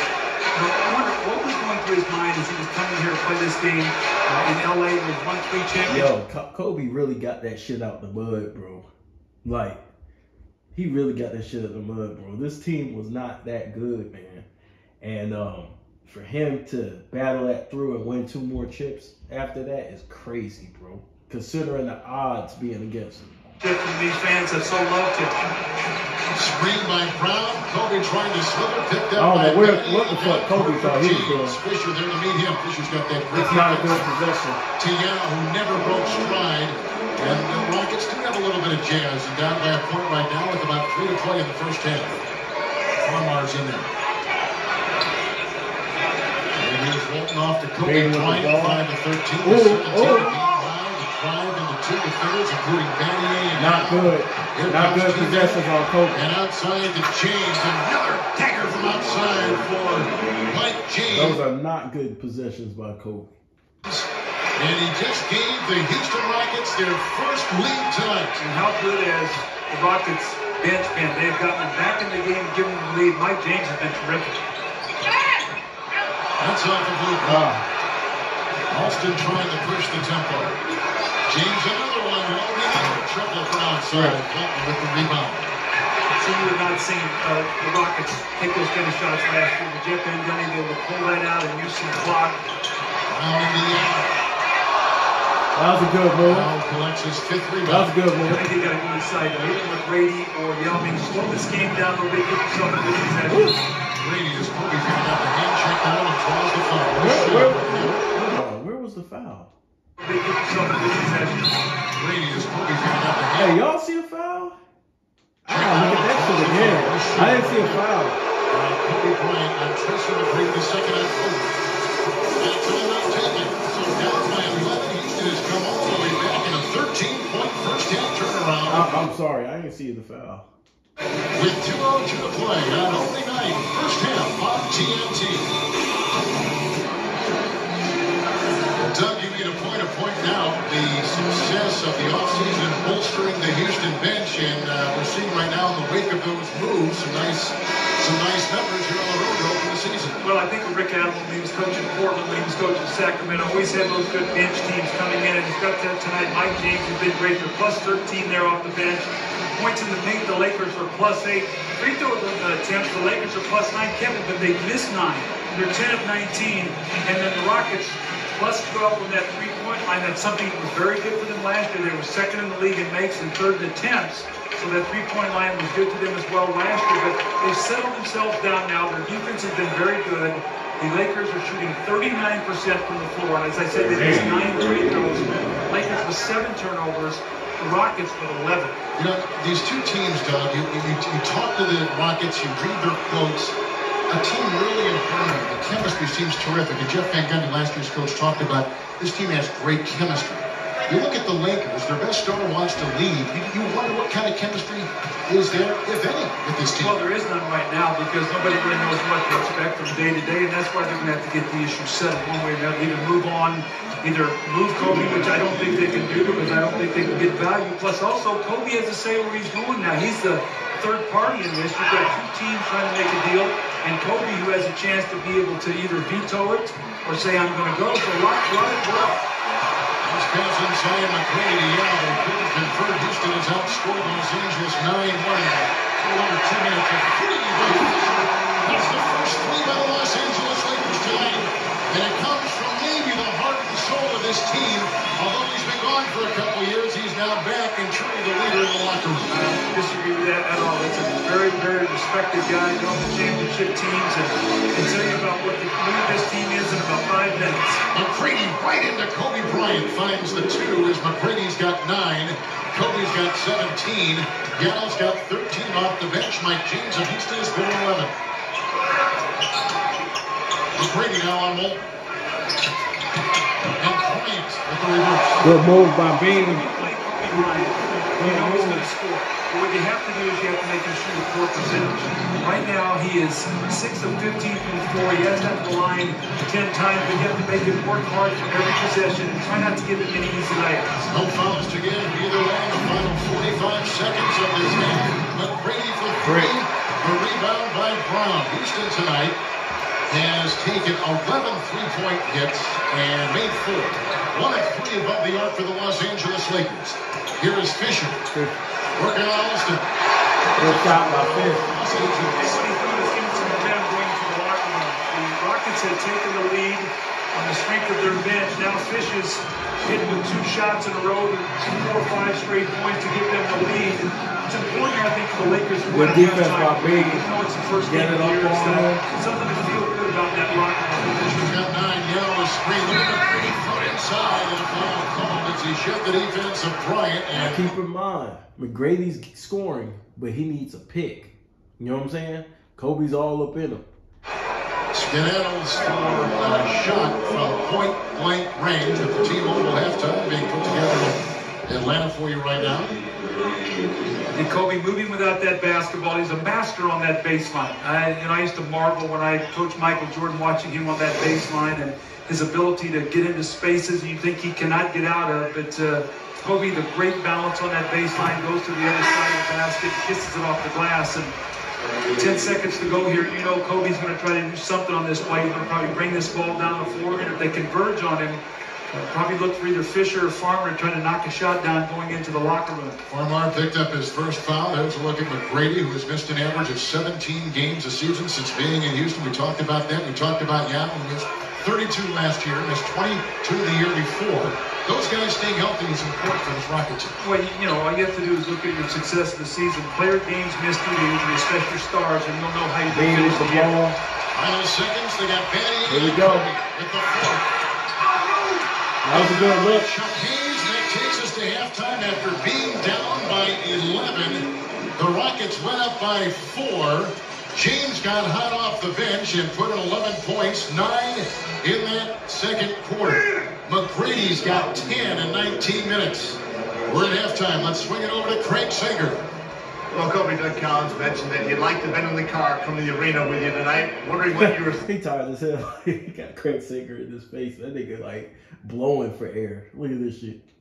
10 in 19 minutes. We're at halftime. Let's That swing nigga it tired over to as Craig hell. Sager. Well, Kobe, Doug Collins mentioned that you'd like to have been in the car, come to the arena with you tonight. Wondering what you were thinking, what was going through your mind. What were your thoughts coming in here tonight? R.I.P. both of Get ready them, for the man. game. Just thinking about the Houston Rockets, chasing McGrady all over the floor, and you know, that's enough. When you came here tonight, when they introduced your name, there was more than just a spattering of boos. There's maybe a chorus. Did you hear that, and how did you respond? I mean, they really don't know what's going on, so you know, I don't. You know, it's not something that affects me personally. You know what I mean? I think it's something that everybody's a little emotional over right now, including myself. And you know, we just kind of move on from it, take it game by game, and see where it goes. And look, guys, don't worry. I actually covered that shit. So if y'all want to know the full explanation of how it went down, I did a video with Kobe and Stephen A. Smith explaining that. So you get to see the insight on what was going on, the war behind the scenes, right? The Lakers had fucked that up. And I'm not just saying that because I like Bean. I'm saying the Lakers fucked that up. And they know they did. But they're not going to ever come out publicly and say they did. Comes on a different light goes on in your head, right? Oh, you know, And I it's got this uniform sad on. because he's sad because you know that shit hurt him. Because, like, you know, you're playing for your team and you're hearing boos from your own fans. You know what I mean? You can tell that shit hurt him a little bit. In which he did not deserve because he did not keep Shaq off the Lakers. The Lakers kept Shaq off the Lakers. But they wouldn't stand on what they did. You know what I mean? Instead, they had insiders, quote unquote, throw him under the bus. Got the Lakers uniform on. I'm a Laker, and I'm ready to play. And It's a you know, fucking represent this shame. organization the way that it should be represented. Thanks a lot. Now let's go to the studios in It's a Atlanta. fucking shame what people have done to his career to promote narratives. It's a fucking shame because he gave us everything. This man gave us everything he had, AJ. on the basketball floor. It's great to be with you on this Halloween Eve from Los Angeles with Doug Collins and Craig Sager. Kevin Holland, you see our score at 43 apiece. The biggest lead for the Los Angeles Lakers was 11. That back in that first half, and we talk about the Houston Rockets, Doug. Seems about that 16 years ago, y'all. Time flies, man. But fun to watch, nonetheless, as they develop and evolve the way Rick Allen sees them developing and evolving. Well, you know, Charles and Kenny were talking about a little bit, and what Rick Allen is trying to figure out is what are his rotations, who can play well with who, and he'd like to get some early offense. You heard Kenny talking about how they took some quicker shots tonight than they would have taken in the past, and they would like to look for some of that. They're also moving Tracy Brady and Yao Ming around on the floor. Yao Ming had 9 catches in the post, 9 out on the floor, so they're trying to balance that, and Tracy Brady playing without the basketball. So I think Charles and Kenny and Magic would all say that the star players right now are the guys who are making the adjustments and trying to figure out exactly how they fit into this new scheme of things. The one thing that was consistent, they played very good defense, and that's why it's a tie score here at halftime. Some highlights for you in that first half, a lot of them with the Houston Rockets and what they tried to do.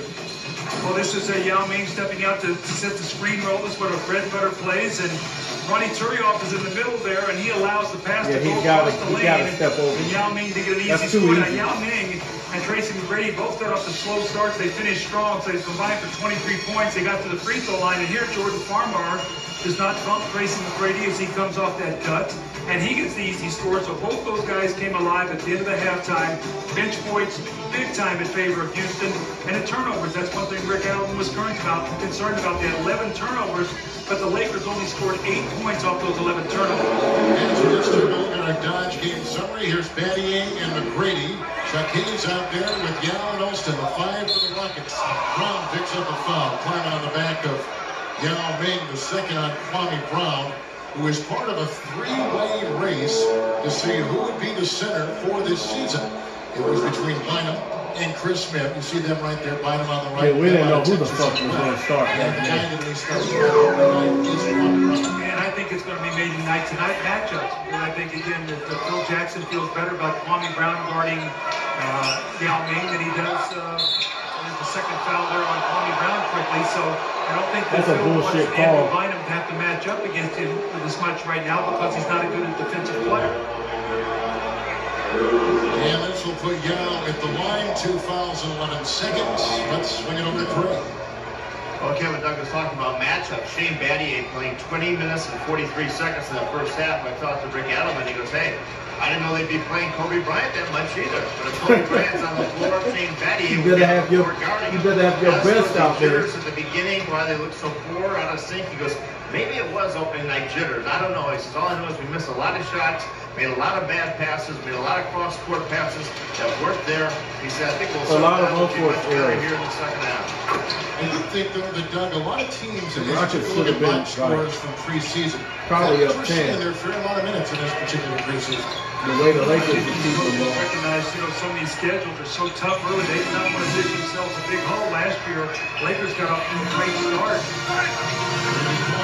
What the fuck? Where the fuck was he throwing that shit to? And Shane Battier puts it in as they sit the other way. Jeff Van Gundy always worried about the energy level of his team, the passion of his team. The luxury seems good for these Rockets tonight. Well, they've got guys that are playing very well right now. They're settling in. They're playing at a much better tempo. Now 6 of 17 on the night, so he's taking 17 shots to get 19 points. And if you're Shane Battier and the Rockets, you will live with that. Next closest Laker has 9. That's Fisher's TMac has just given the Houston Rockets their biggest lead tonight. But Brady's got 12 points in 20 minutes. And Houston starts off this second half on a 6-0 run. It's when you have some adversity like this right now. This is when you find the Lakers when they pull together. This is where Kobe, Derek Fisher, the co-captain, have to be able to pull this team together, get a hoop coming out of this timeout. The NBA on TNT, brought to you by Dodge. Live life to the fullest. Dodge, grab life. And by T-Mobile, the official wireless partner of the NBA. T-Mobile, stick together. The race is on. I can't just stop a deadly outbreak. If it gets to the ocean, then there's nothing we can do. Matthew McConaughey, can you treat it? Sahara, 2 chances to watch starting Friday at 8 on TNT. NBA's 62nd season tipping off here in Los Angeles tonight with Doug Collins and Craig Sager, Kevin Harlan. 11-point lead in the first half by the Lakers. Right now, Houston enjoying their biggest. Hey, y'all, if y'all haven't, go subscribe to my homeboy's channel, Big Dog Talk Sports. He goes over sports, basketball, football, baseball. Does he cover baseball? Well, basketball, football, college football, and some other sports, right? So he actually, sometimes he goes live, right? So check him out, man. Me and him might be doing something in the future. I'm trying to get him to do a podcast with me, man, because he's very knowledgeable about the game, and he's more knowledgeable about football than I am. I'm more of a basketball guy, and he's more of a football guy, but he watches the NBA too, so he knows his shit. So y'all go subscribe again to Big Dog Talk Sports. And that's talk with T-A-W-K, right? Big Dog Talk Sports. All one word, y'all. And he's got some good shit, man. I'm actually got to catch up on watching some of his stuff today. So y'all check him out. 6:49-43. Now the Lakers are going to have to find somebody to score here other than Kobe. He has 19, 6 of 17 shooting. Fisher with 9. Nice little quarter like Wall. They're going to need him to put some points on the board because right now you can see what Houston's doing. They're loading up on Kobe, making him take a lot of tough shots. You see these other guys can find a way to score. Son for long. Here's a just trying by McGrady as Alston tried to pop it from outside. Out of bounds it goes. Kobe has started 6 of 16 with 19 points. That's a game high. You just took a look at Rafer Alston, who they tried to deal this past off season, and they kept him, and he rewarded them and the trust they had in him by coming in great shape to camp as Kobe goes through track. Well, Look how many niggas they got on this nigga. Look at this shit. That's one of the reasons why they That's a good pass. signed Steve Francis. Bro, they got like 3 niggas on this dude, bro. Look at this shit. As Kobe goes through track. As it goes, Kobe has started 6 of 16 with 19 points. That's a game high. You just took a look at Rafer Alston, who they tried to deal this past off season, and they kept him, and he can't even Kobe got the ball, bro. All eyes on him by coming in great shape. Look at this. Kobe goes through Everybody just drops what the fuck they were doing. They just, look at Luke Walton, bro. Luke Walton is literally just walking around 3-point line. Look at this shit, bro. And he rewarded them. Let me try to slow this shit up. I want y'all to see this in real time, y'all, while I'm doing this video. Look at this. Kobe gives it a ball. By coming in great shape. Derek Fisher is literally like left by himself. Look at this shit. They don't give a fuck about Ronnie Turner. Yo, that shit's crazy. That shit's wild, bro. Yo, that shit's crazy. Signed Steve Francis, and they drafted Aaron Brooks. He's their first-round pick out of Oregon, so they weren't even sure Rafer Alston was going to be here after he started all 82 games for them last year and led the team in minutes played. And 3 points attempted. Here's a 3, as we just say it, by Alston. Missed everything. It didn't hit the rim. Picked up by Chuck Hayes. One of the great rebounders in the history of the University of Kentucky, and he puts it up and in. He was undrafted out of Kentucky and really kind of carved his niche in the NBA D League, the development league, which has been a terrific resource for all these NBA teams. Bryant over Yao. Great. And the rebound by Alston.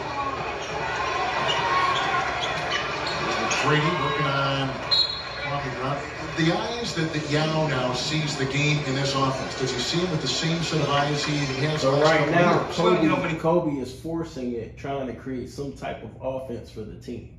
And see, this is what happens when you don't have the proper floor spacing, or you don't have the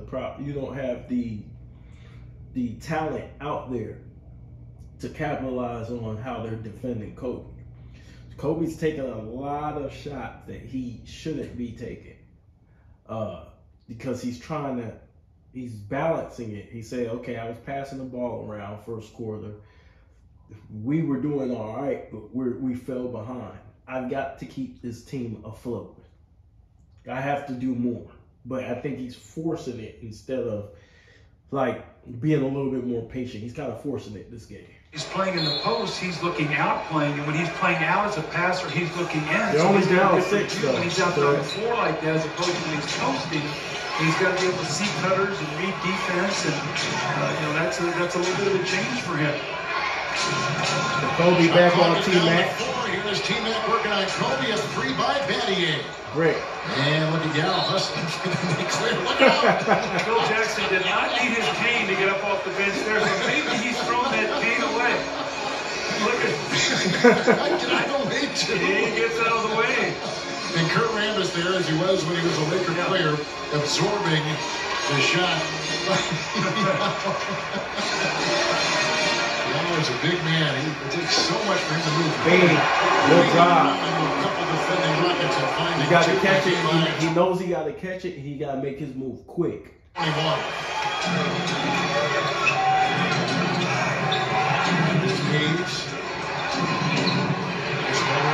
Battier with the Yao screen against Logan shooting Battier. Oh. Turning off there and a trap.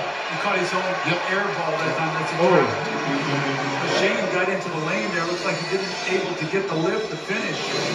Shane now 3 of 10 from the floor. Got off to a little slow start. But watch him as he goes up. He may have been fouled. The ball was not touched, so you're not able to catch your own missed air ball. Lakers tonight 42% from the field. Oh, that's a horrible pass. Good hustle. Good hustle to get back in the play. Battier trying to move in. Phil ignorant. Phil bad. Take a look at Phil Jackson. I was talking before he had the team. He had his other hip replaced 4 months ago. And we talked to him in Bakersfield 2 weeks ago. And he said, there's a lot right now that I'm undecided about. This team is going to play. Maybe even superseding that is my own personal health. Well, when he said that this recovery has been a lot longer than the other one took. To be a coach, you can be active and get up and moving around. Phil was very concerned about that. He had to do a lot of sitting, obviously, at preseason camp, and you've got to be able to react and get up and coach your team and do what's necessary when you see things out on the floor. And Phil was worried about his ability to do that, so we have to keep our eye on him. 62 years old. He's had jacked up 2 hip replacements. He was inducted into the Hall of Fame this past summer, which was a highlight, he said, in his career. 9 championships. Yeah. Wow. That's just crazy that Phil was 62 back then. That's fucking crazy. He was 62. How old is Phil now? 112? God dang. Kobe going to work. John Hayes is Bryant and crashing into Yao. Not a good shot by Kobe. Down to 4. Kobe's forcing it. Fish. Great practice yesterday. We were talking to Frank Hamlin, the assistant Man, coach. Fish stays ready, man. He said he and Kobe were spectacular in practice yesterday. Fish has picked right up. That's Kobe's dog right there, man. Overall tonight, he has 11 points on 4 or 5 shooting. It's McCready. Good defense. Listen to 2. They're vacuuming it in, and they call the jump ball. Ryan Cook got to get in there, man. We're going to be a better offensive rebounding team. When Jeff Van Gundy was coaching the team, he was so worried about their transition defense. They had all these 3-point shooters spread out behind the arc. So they were one of the worst offensive rebounding teams in the league. I think you're going to see the Rockets this year be able to get some second chance points, something they couldn't get last year. That's a good point. Here's Walton going up against Yao. Battier cleans it up. Trying to get the TMac. Stick to my Lou. He was a guard by Lou. A legend on the playground in Queens. He's got it right now. Tracy, just check in. Leading out the basketball, though, Tracy caught the ball. He didn't have to fight 2 or 3 defenders. He's coming off those screens and guys are trapping him. He's going to be fresh here. Guys to learn now to move it out the basketball, when to make his cuts. It's a little bit of a TMac has it going right now. Here those ones will get better and better at that. He's being more effective overall in his career. With the brick. Bryant with the miss, the rebound by Yao Ming, who has now collected 7 rebounds with his 15 points. That is a Houston high. Kobe's got 21. Yao in the front. Ooh. Great spin on the block. See, he's comfortable out on that block. We've seen him out on the floor tonight trying to initiate the offense. He's just not been comfortable out there. The Lakers are in trouble. Get down on that block, and that's where he needs to play and be successful. Works on Fisher with the rejection right there. Fish got his shit smacked. Austin to the throwing down a left-handed sledgehammer, and the Rockets have really begun to establish their offense in this third quarter. y'all. Easy score. You know, something they did not get last year. They're starting to get some easy baskets, and that just picks up the level of your defense. Brady was 6 in this quarter and 16 for the game as Yao was defending, and Battier was in there, and a foul is called. That goes on Shane Battier, picking up number 3. Oh, what a nice spin. Game, y'all. A guy that big, spin that quickly. Well, look at the drop-off here now. He did try to dunk this with his right hand. That's Right nasty. got blocked by Kobe Bryant. He takes over the left hand. I've always said Tracy McGrady, I think, finishes better with his left hand at the rim than he does with his right. Doug, there were some interesting quotes in the Los Angeles Times this past weekend, beginning with Phil Jackson. I'll tell you what, bro. Who said, obviously, That man and his cousin, and y'all know who his cousin is. That man and his cousin, bro. Them niggas in-game dunks is fucking crazy. talking about Bryant. Crazy. Obviously, he hasn't shown that his heart and soul is into his performance. He was really talking more about what his, what his preseason had been like, what his practice has been like. And then Kobe responded by saying, my performance should be the least of their concerns. I'm fine with where I am. So when you digest this, as you're getting ready for the game tonight, an opening night here Tuesday night, legendary, and you read these comments, and you try to get a feel, and you've seen once already in preseason, how do you digest? How do you read what's going on here? Well, I don't think it has anything to do with Kobe's performance. We talked about Kobe's going to play well. It's if he buys into this team and puts his heart and soul into it and connects, he can bring out the best in these players like he did in stretches last year and the year before when they played so well when they were healthy. But if he's not going to do that, he can throw up individual numbers and the team's going to be struggling. Oh my God. That is unbelievable. He laughing. McGrady laughing that shit. Hey, what the fuck we all niggas doing? That's not communication right there. There ain't no communication on this that team to be shit. successful, they have to be a joint. They have to be together. If they're not, they'll be disappointed and they will struggle tremendously. Chris Ming is now joining Brown on that front line for Los Angeles. Mirroring his run of last season with ankle surgery. He was a play by McGrady over Walton, a rebound by Kwame Brown. It's a big shot there. That would have put them up 13. The Lakers right now really struggling to find a hoop. He did that basket by the way, too. Oh. That's the touch of the game. Look how many niggas is on this dude, yo. Y'all, do y'all understand what y'all just saw? Do y'all really understand what y'all just saw? And you niggas got the nerves to talk about shooting percentage? Now, granted, Kobe took some tough shots and some bad shots this game, but come on, bro. Do y'all know what the fuck this is? So Kwame runs into traffic, right? He's unaware of what's going on around him because he spun into a double team. He didn't know there was a guy right there, right? So he gives the ball back to Bane. Look at it. Look. 1, 2, 3, 4, 5. Look at this shit. He can't go left. The only way he could go is right.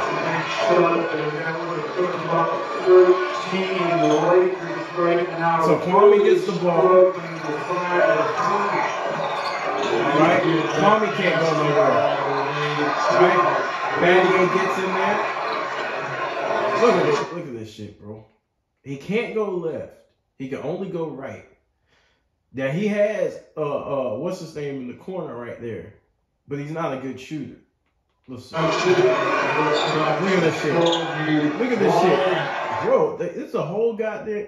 It's the whole fucking team in there. Y'all see nothing but red. He still made the shot.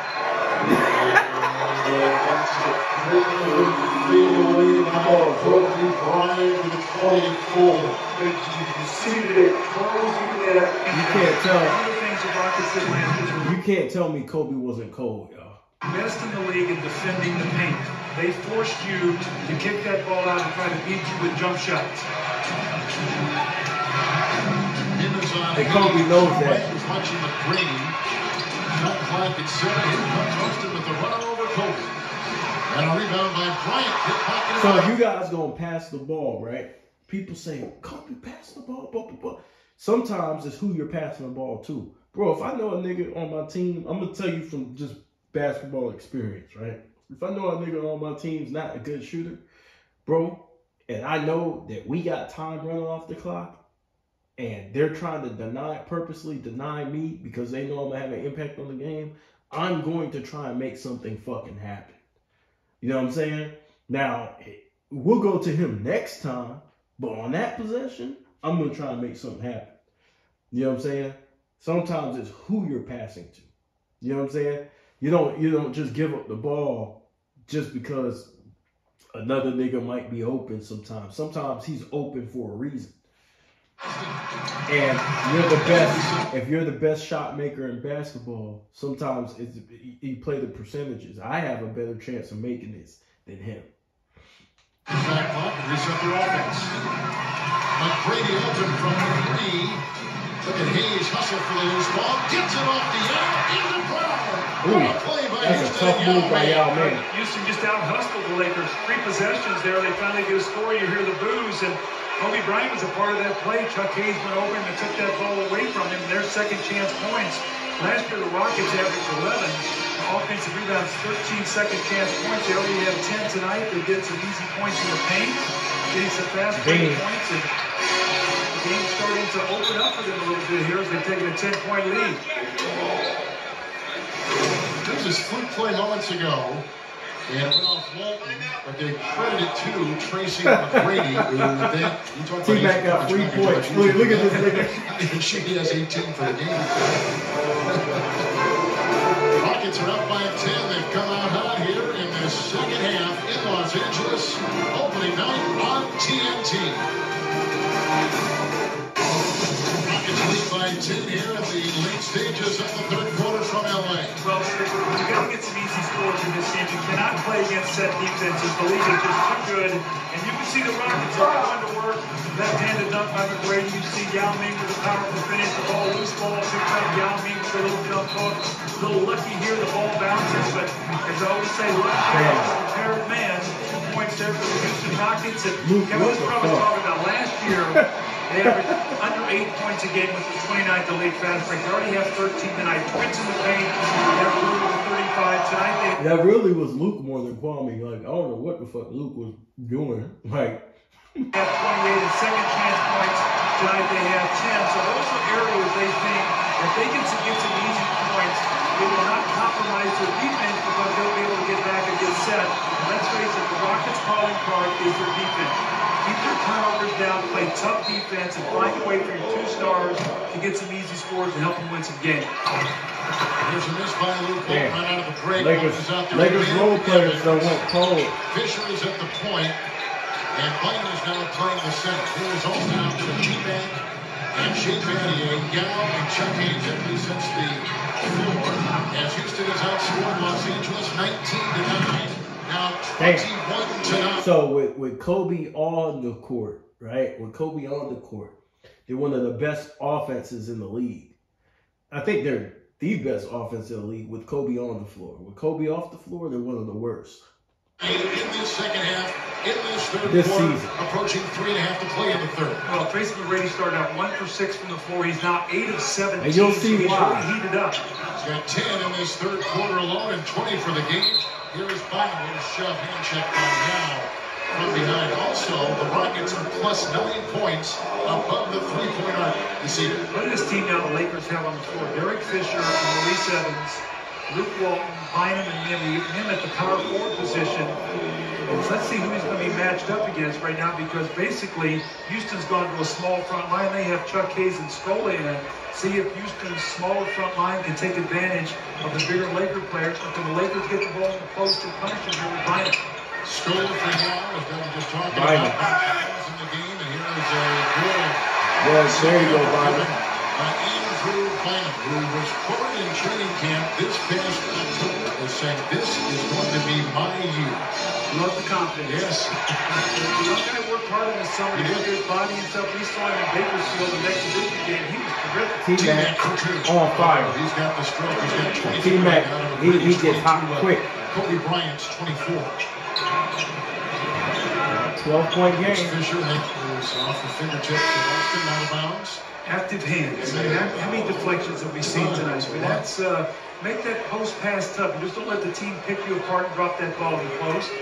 Here's the tumble now coming in to match up against Bynum. So we see once again exactly how the coaches, when they have their meetings in the morning and they start talking about how they want to match up. Obviously, Matumbo was going against Bynum every time that they played tonight. Matumbo comes in for Hayes. Under 3 to play here in the third. McGrady is on Evans. Mia is picked up by Scola. A good move by Chris Mim.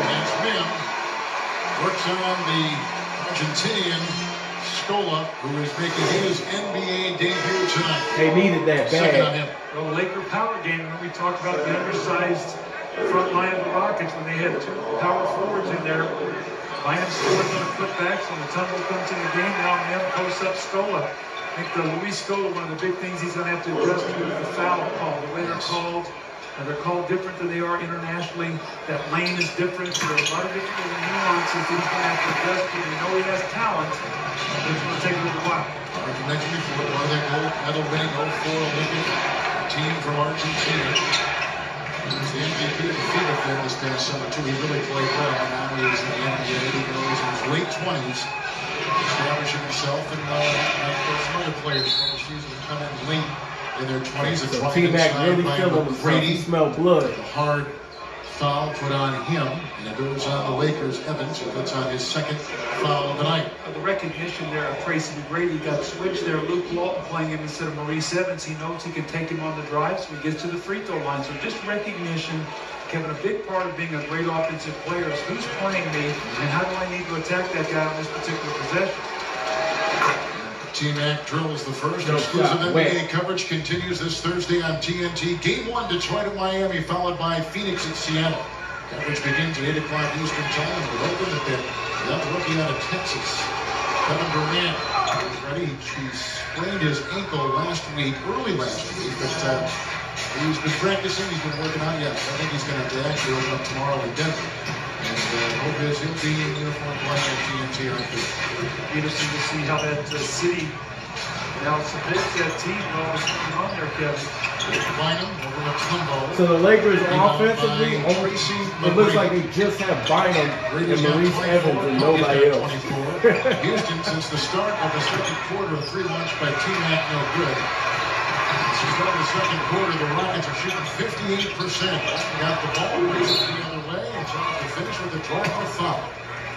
I thought early in the game the Rockets were forcing the action. They didn't play in any kind of rhythm. And one of the things Rick Adelman did is this week he put in some NBA sets that guys were normally used to playing. This will be a comfortable, like some post-ups and pick and roll. So if they were struggling with a new offense that he's trying to run, he could go to those things. And I think when he did, the team settled down a little bit, and that's when they got into a little bit of a rhythm.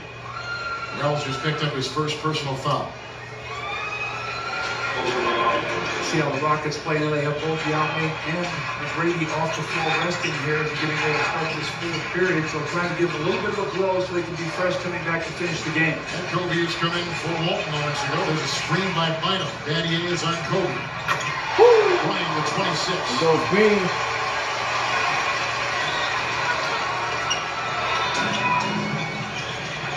Lakers were hoping to make an off-season move. They could not for a variety of reasons. Just not in the dealing mood, especially now about the optimism of the opening of the season. Mike James is in, and this right there, the rebound by Battier, Scola, Wells, Battier, James. Screen by Matumbo. James is quick as a fly inside. Good defense, being with the ball. Bryant, 9 of 23 tonight shooting. Kobe, same spot. Rick. Rebound by Bynum. Matumbo held his ground. The lead pass for James as Evans lets him go in, and the assist to Bonzi Wells. Farmar played at UCLA, took him to a Final Four. Takes it in. They packing the fuck out of that paint. Ball. It's a loose ball foul. They packing that paint. And it's called on the. It's called on they know the Lakers don't have shooters out there. They packing the shit out of that paint. And that's this floor spacing that a lot of people don't understand. The difference between the Cavaliers and the Lakers. You look at the Cavaliers talent-wise during those years. No, they weren't great talent-wise as far as like having the best talent in the league, but they had talented players who could shoot the ball. You gotta understand, Sasha Pavlovich, Larry Hughes, those type of guys, you know what I'm saying? They could shoot the ball. Daniel Boobie Gibson could shoot the ball. The Lakers didn't have shooters like that, y'all. You had, fucking Bryant Cook. You know what I'm saying? That's about it as far as shooters. Now, Fish could shoot, but Fish wasn't like, he's not like gonna kill you like that at the three. Now, he can get hot, but you guys know what I'm saying. That's floor spacing. Floor spacing helps a lot. There's no spacing on the floor really whatsoever. This is called a cluttered mess right now. What they got going on. Yeah. Do you see, Doug, let's say Bryant hadn't made these trade demands. Do you see what the Lakers have right now? I mean, well, they got a very young group. You know, Kevin, one of the things for Kobe is he's a guy who's in his prime and has won 3 championships, and he's used to playing with veteran players. And you know, you draft Andrew Bynum coming out of high school. It's going to take him time. You know, Jordan Farmar is a young player. You know, Sasha Vujacic, a young player. So a lot of young players on this roster. And, you know, Kobe goes from winning championships. You know, most of those guys move on. He's the only one really left other than now Derek Fisher. And then you have a lot of young guys. So you're trying to develop a team and win with the young players that win, with the star players in his prime. That leads to a lot of frustration. Whereas when Michael was 29, I mean, he was just getting going. He was just getting surrounded by the good players. Well, you know, Michael struggled early because he didn't have the people around him. And then when he got the people around him, he started, but that was at the end of his career. Had Michael won 6 championships early, and then at the end of his career struggled with younger players, you know, we don't know how he would react. Because, I mean, the one thing about both of those guys is they want to win. And the frustration. And see, that's the thing. It happened on the flip side. So people got to see Kobe with young players, but he won early, and Mike with young players, but he won later. You know what I'm saying? So it was the flip. So people looking at Kobe like, hey, continue to carry. Like, nah, nigga, like you like what you want me to do? I can't. Look at the teams in the Western Conference. What the fuck do you want me to do? You know what I'm saying? Most stacked conference in the history of the NBA. You know what I'm saying? But they had those expectations just because of how great he is individually. Now, you look at Mike. Mike went on to dominate. Why? Because he got veterans around him. He had guys who were ready to play, who knew how to win, and who knew how to play basketball. Gets to you after These guys are just figuring out their way in the league. Andrew Bynum is not even on time to this game. You know what I'm saying? You had Sasha Vujacic just got there. Jordan Farmar just got there. Kwame Brown kind of been in between teams, right? Trying to find his way. Maurice Evans in between teams trying to find his way. Who else? Luke Walton's a journeyman. Well, he's not a journeyman. He played for the Lakers in 2004, but Luke Walton is essentially like just a role player. You know what I'm saying? And then you have Derek Fisher, who's a consummate professional and a great role player. But the thing about Derek Fisher is that he can only do so much as far as helping you offensively. You know what I'm saying? So what the fuck do you want Kobe to do? What do you niggas want Kobe to do?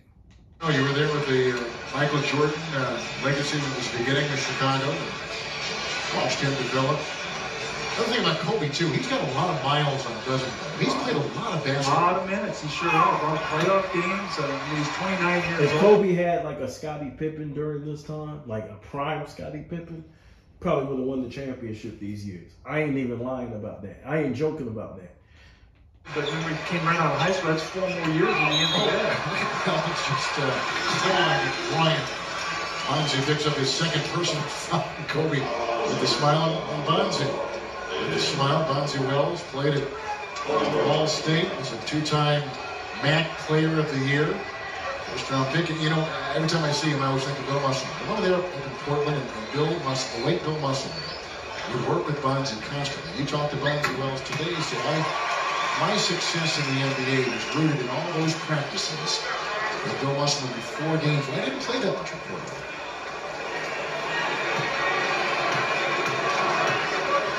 Ready to play here in the third quarter. If you missed this earlier, they booed Bryant when he was announced. And it wasn't, as Craig Sager was saying, not just a smattering of boos, it was a chorus of boos.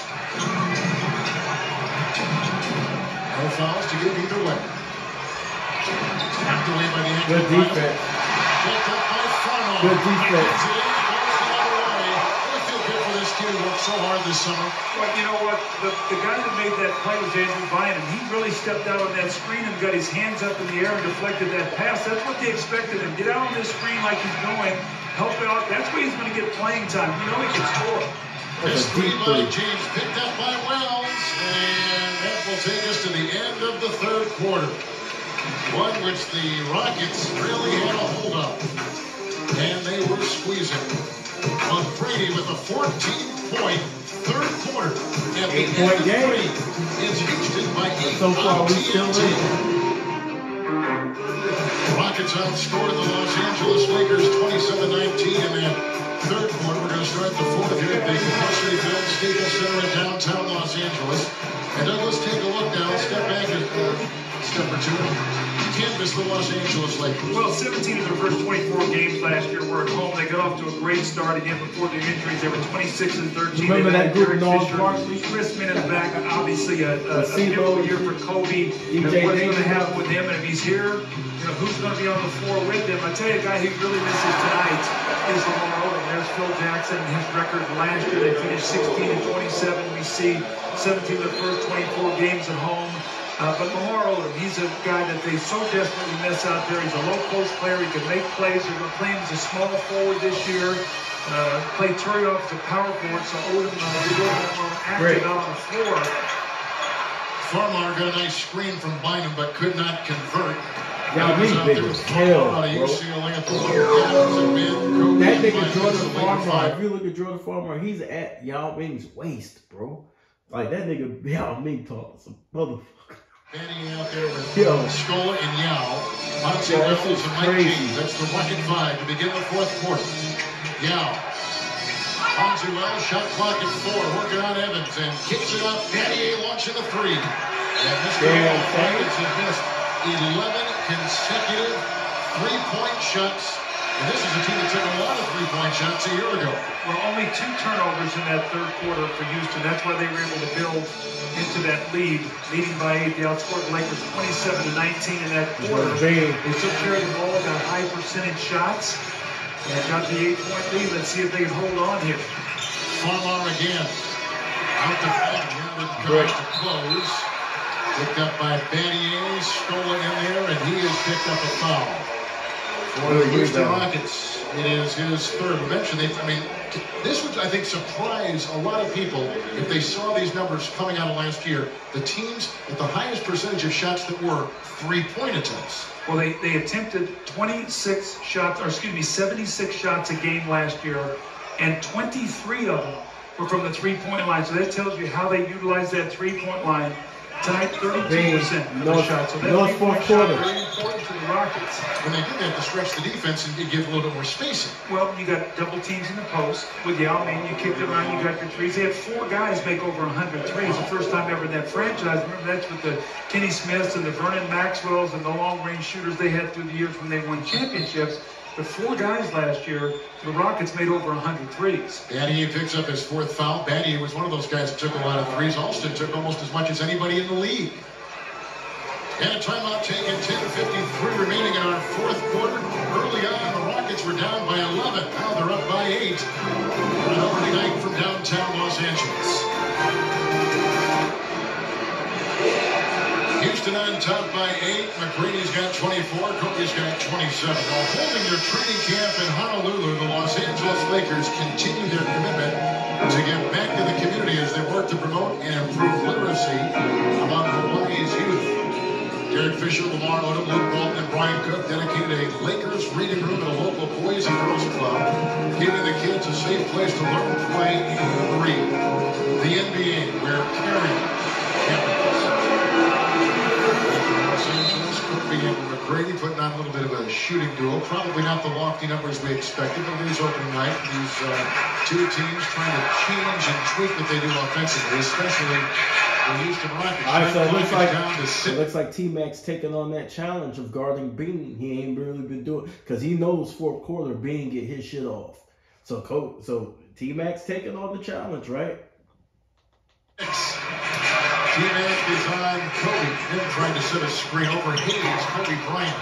Rebounded by him like a shot. It's a bad possession. Too much dribbling there. Kobe trying to do too much on his own. A contested shot.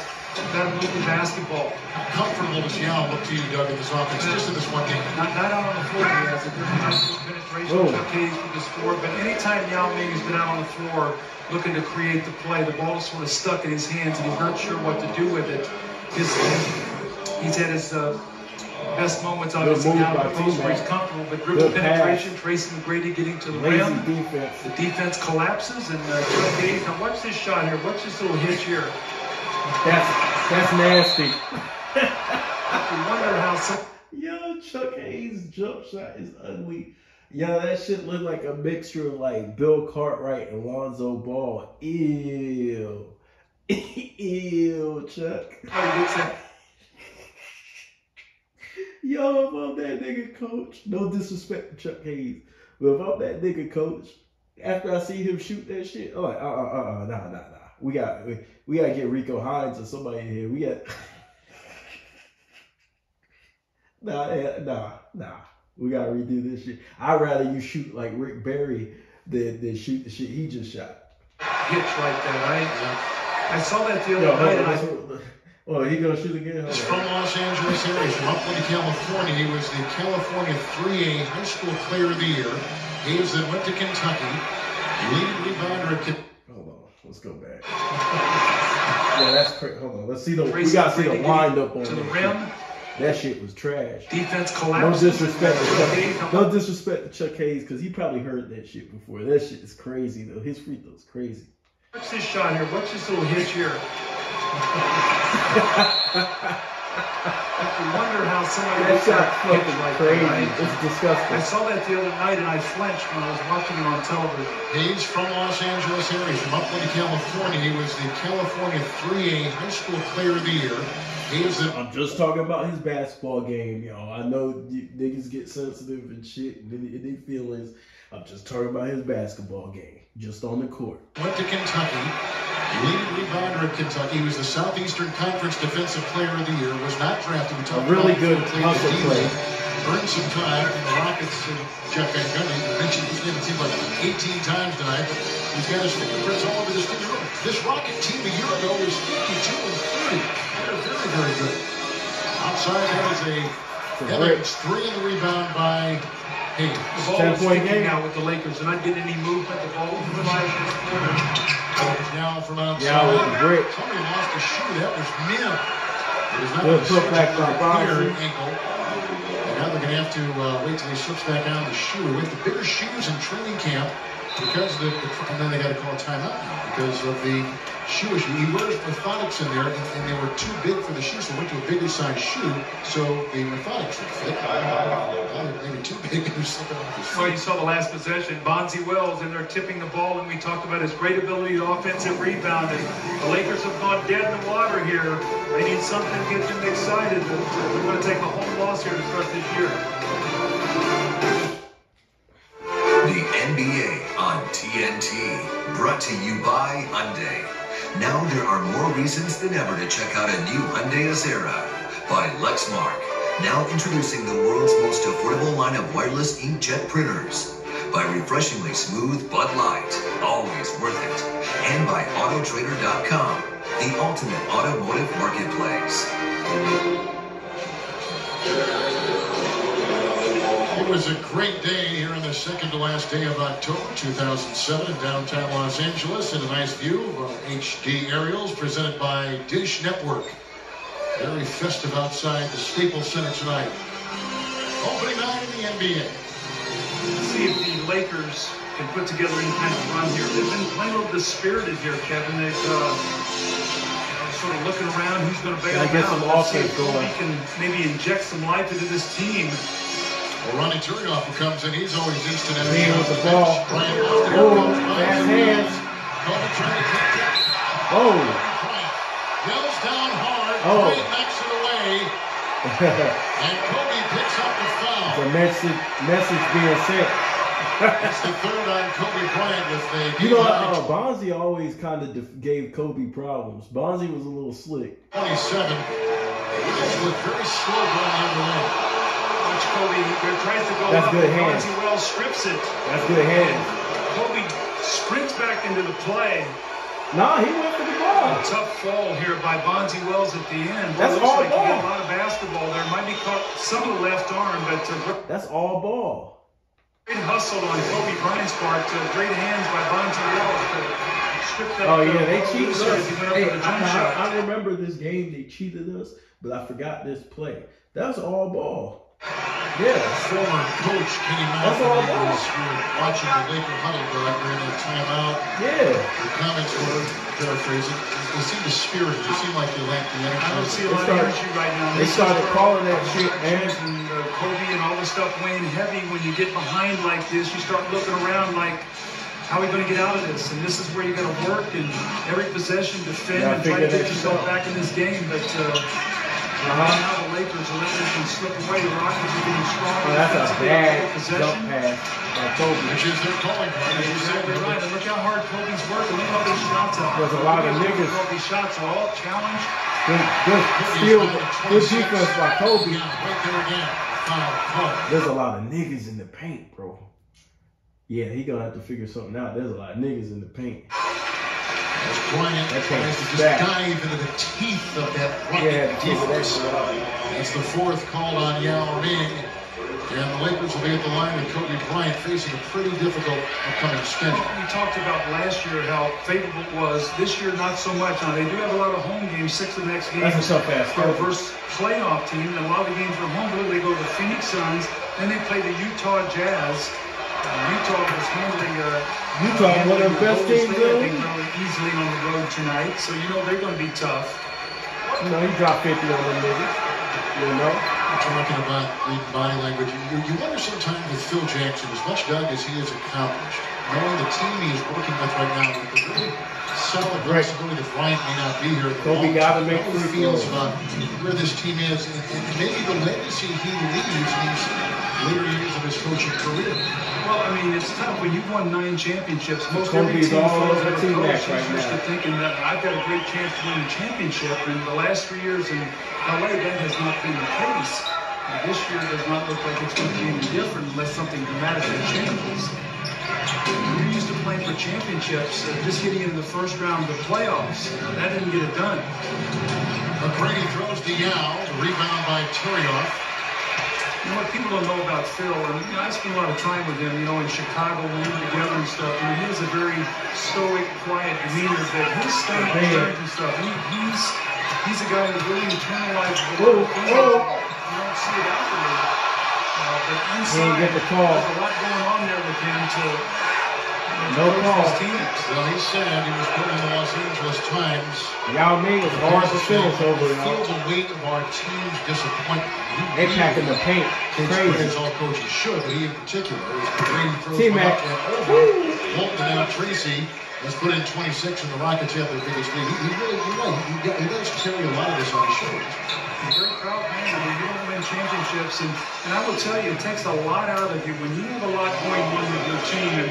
And let's face it, Phil through the years has had a lot of different characters on his team, and Right now, at the Kobe Bryant saga, you see the frustration, the degree of difficulty. Now, one of the things Yao they Ming talked sitting about there waiting. this That season should is have they're been a going to be foul. better with the big men. If they will keep their hands up and not come down, that they're going to get the benefit of that call with the offensive player jumping into the defender.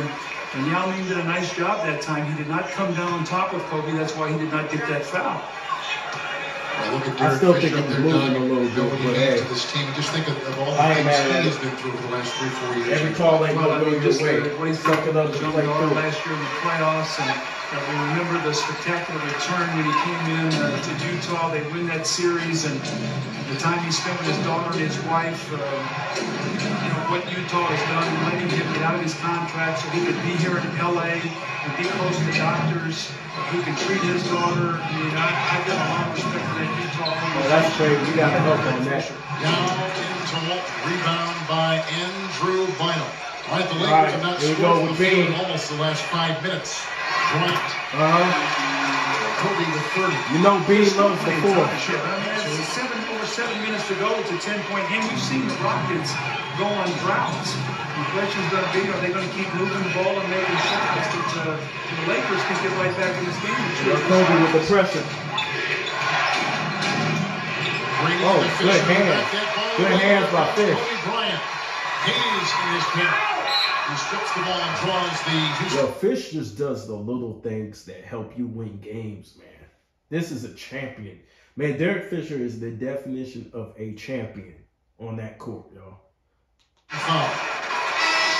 These are plays that help you win games. Driving into traffic and getting fouls. He's frustrated. He's going to draw in and get contact. The clock is stopping now. He makes these 2 free throws. It's going to be an 8-point game. There you see Bryant, the defending scoring champion in the NBA, becomes at 6:54. He's taken 28 of his team's 66 shots.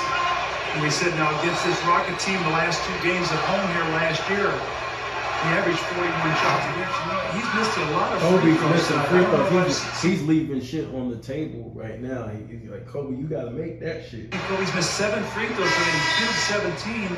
The Lakers are 16 of 31, so they've missed 15 free throws and are down 10, and they're shooting under 38% from the field. Yeah, that's crazy. Mentioned this earlier, Kobe was 12 from three-point free throw shooting last season, number 12 in the NBA in that category.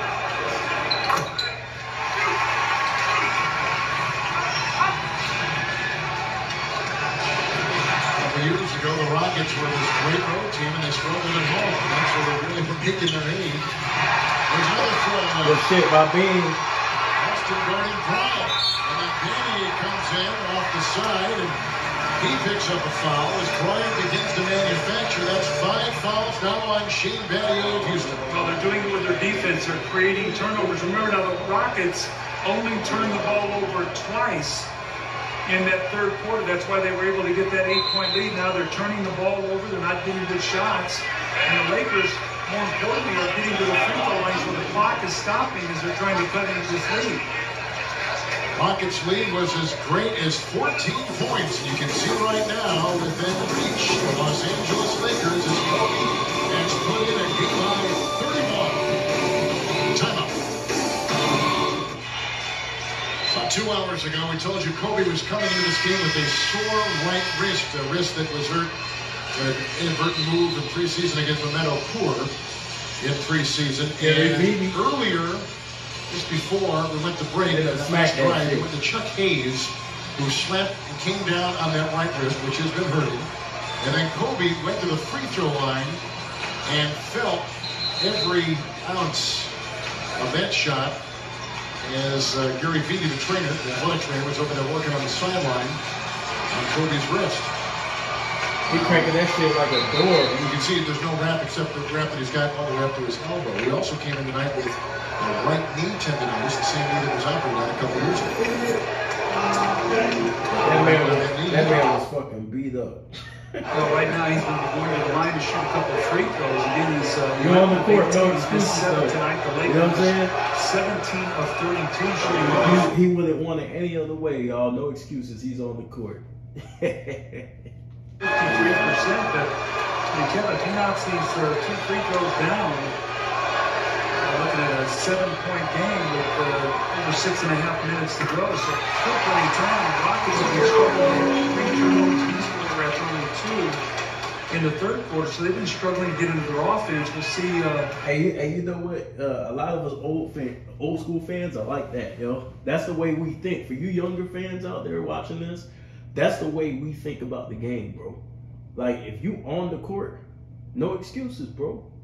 We don't care if your ankle fucked up or your wrist fucked up. You on the court, no excuses. Now the fans can say something about it later on, but as far as the media and teammates and all that making excuses, nah, bro. You gotta get it done. You know what I'm saying? If you're on the court, you're good enough to go. You're good enough to play in an NBA game. If either Tracy McGrady or Yao Ming can get in the hoop on this possession. Now we can always look back and say, oh yeah, he was dealing with this, he was dealing with that. That's probably, but during the time, hell no. You gotta get the other team credit when they beat your ass. Just come in for batting rate. Yao picks up the loose ball, and now Yao's got 12 rebounds with 19 points. He had 20 double-doubles last year. He got his first of the season here on opening night. Only had a 6-0 run. Yao working on Bryant. Austin to Yao. Over Bryant. You see, that's where he's comfortable. That's where he's always played. What I like there, he threw the ball out and reposted, got it back, and then rhythm took the shot. McGrady is on Kobe. That is a foul called on Tracy McGrady. He picks up his third. Now you're in the penalty. So now all of a sudden, every time the Lakers get fouled, they're shooting free throws the rest of the way. This could come into their favor here, although they have struggled dramatically here at the line. Now Kobe 12 of 20 as he steps up here to shoot the 2 free throws. So here's Bryant, who came into this training camp about a month ago as the new facilitator, and tonight they're playing him more on the wing. And that was something that Bryant was kind of combating with a lot of turnovers in camp. Tomorrow on ESPN, Dallas will take on Cleveland. Seattle, Denver, coverage at 7 o'clock Eastern. Saturday, NBA TV, Portland, and Houston. We were concerned about, Kobe's concerned about even in the middle of a game changing from playmaker, facilitator to a guy on the outside. Tonight, he really has not had that role. No, Phil Jackson met with him today, Craig Sager said, and he just said, look, I'm going to move you back to that scoring position on the wing, and I want you to worry about doing that. I don't want you to have to worry about running our offense and then trying to score later on in the game. Yao steps it outside to Alston, who gives to Wells, and another carry off. Rebound is plucked by Fisher. That's the guy you want to shoot the jump shot. Bonzi Wells shoots a little bit of a knuckleball out there. Here is Fisher. Fisher, the clutch basket. I think it's a 6-point game. Plenty of time to go. Fisher coming back to the Lakers in his second stint with 15 points in 28 minutes. Fisher 5 of 7. Here's McGrady. He's got 26.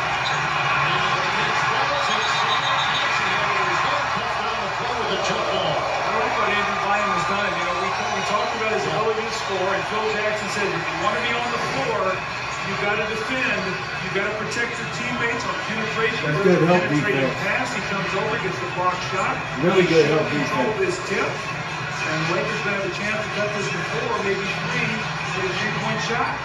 Is on a 10-2 run right now. Good shit by Andrew Bonner. Bryant with the game high 34, 7 coming in this fourth quarter. Wells picks up that's foul. And the penalty cannot be getting on. You're stopping the clock.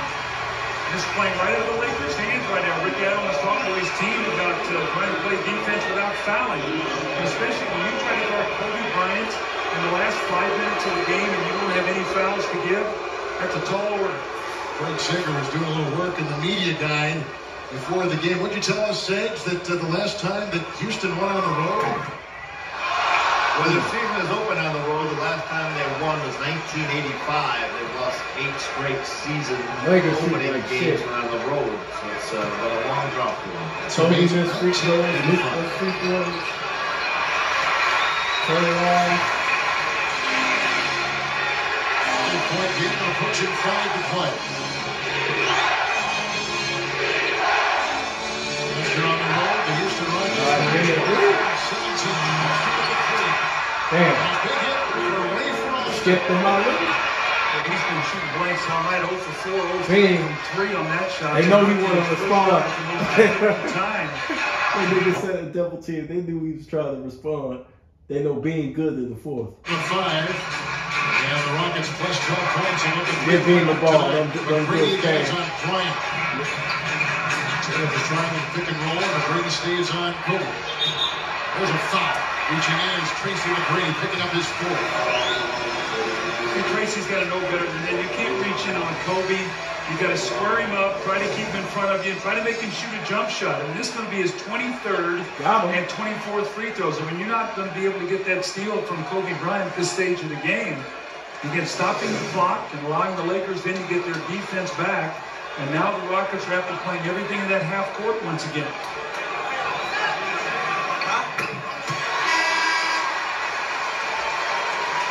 Shane Battier will check in. He'll take the place of Wells.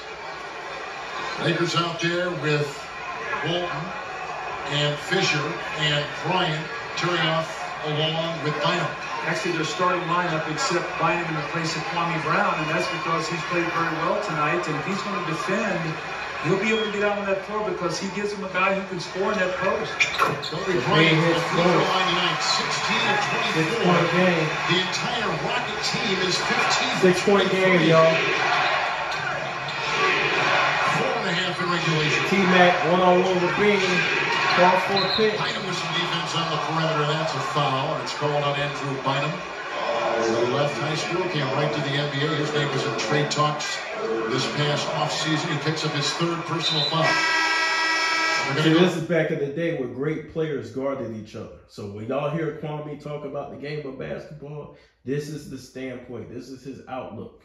He's seeing great players step up and take the challenge. T-Mac's guarding Kobe, and Kobe's guarding T-Mac. That's the way it should be. That's how we figure out who's better. Back to Kwame Brown. Bynum will take a breather. And there's not one matchup that determines that. This is a continuous thing throughout when they face each other. Bynum, Mim, and Brown are the three centers who are vying for position. They're going to Bean's all up in them. Yeah. Good defense by Bean, forces them to the help. Great matchup now. But the referees Tracy and McGrady squaring each other up on both ends of the floor now. The referees bail him out. With Shane on the bench. That was good defense. defense. Took on that challenge. 4 fouls on Kobe Bryant a couple years ago. Phil Jackson was telling us that defense. So Kobe did what he was supposed to do. He shaded T-Mac towards the help. But the referees, I guess they felt like he extended.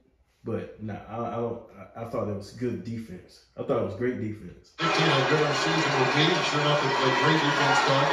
We're 45 and 37. Last year's defensive numbers, we touched on this earlier, were horrible. They really fell in almost every significant defensive category. Yeah, and they can't do that in the West. But these Western teams are too good offensively, so if you can't make some defensive stops, you're going to be in for a long season.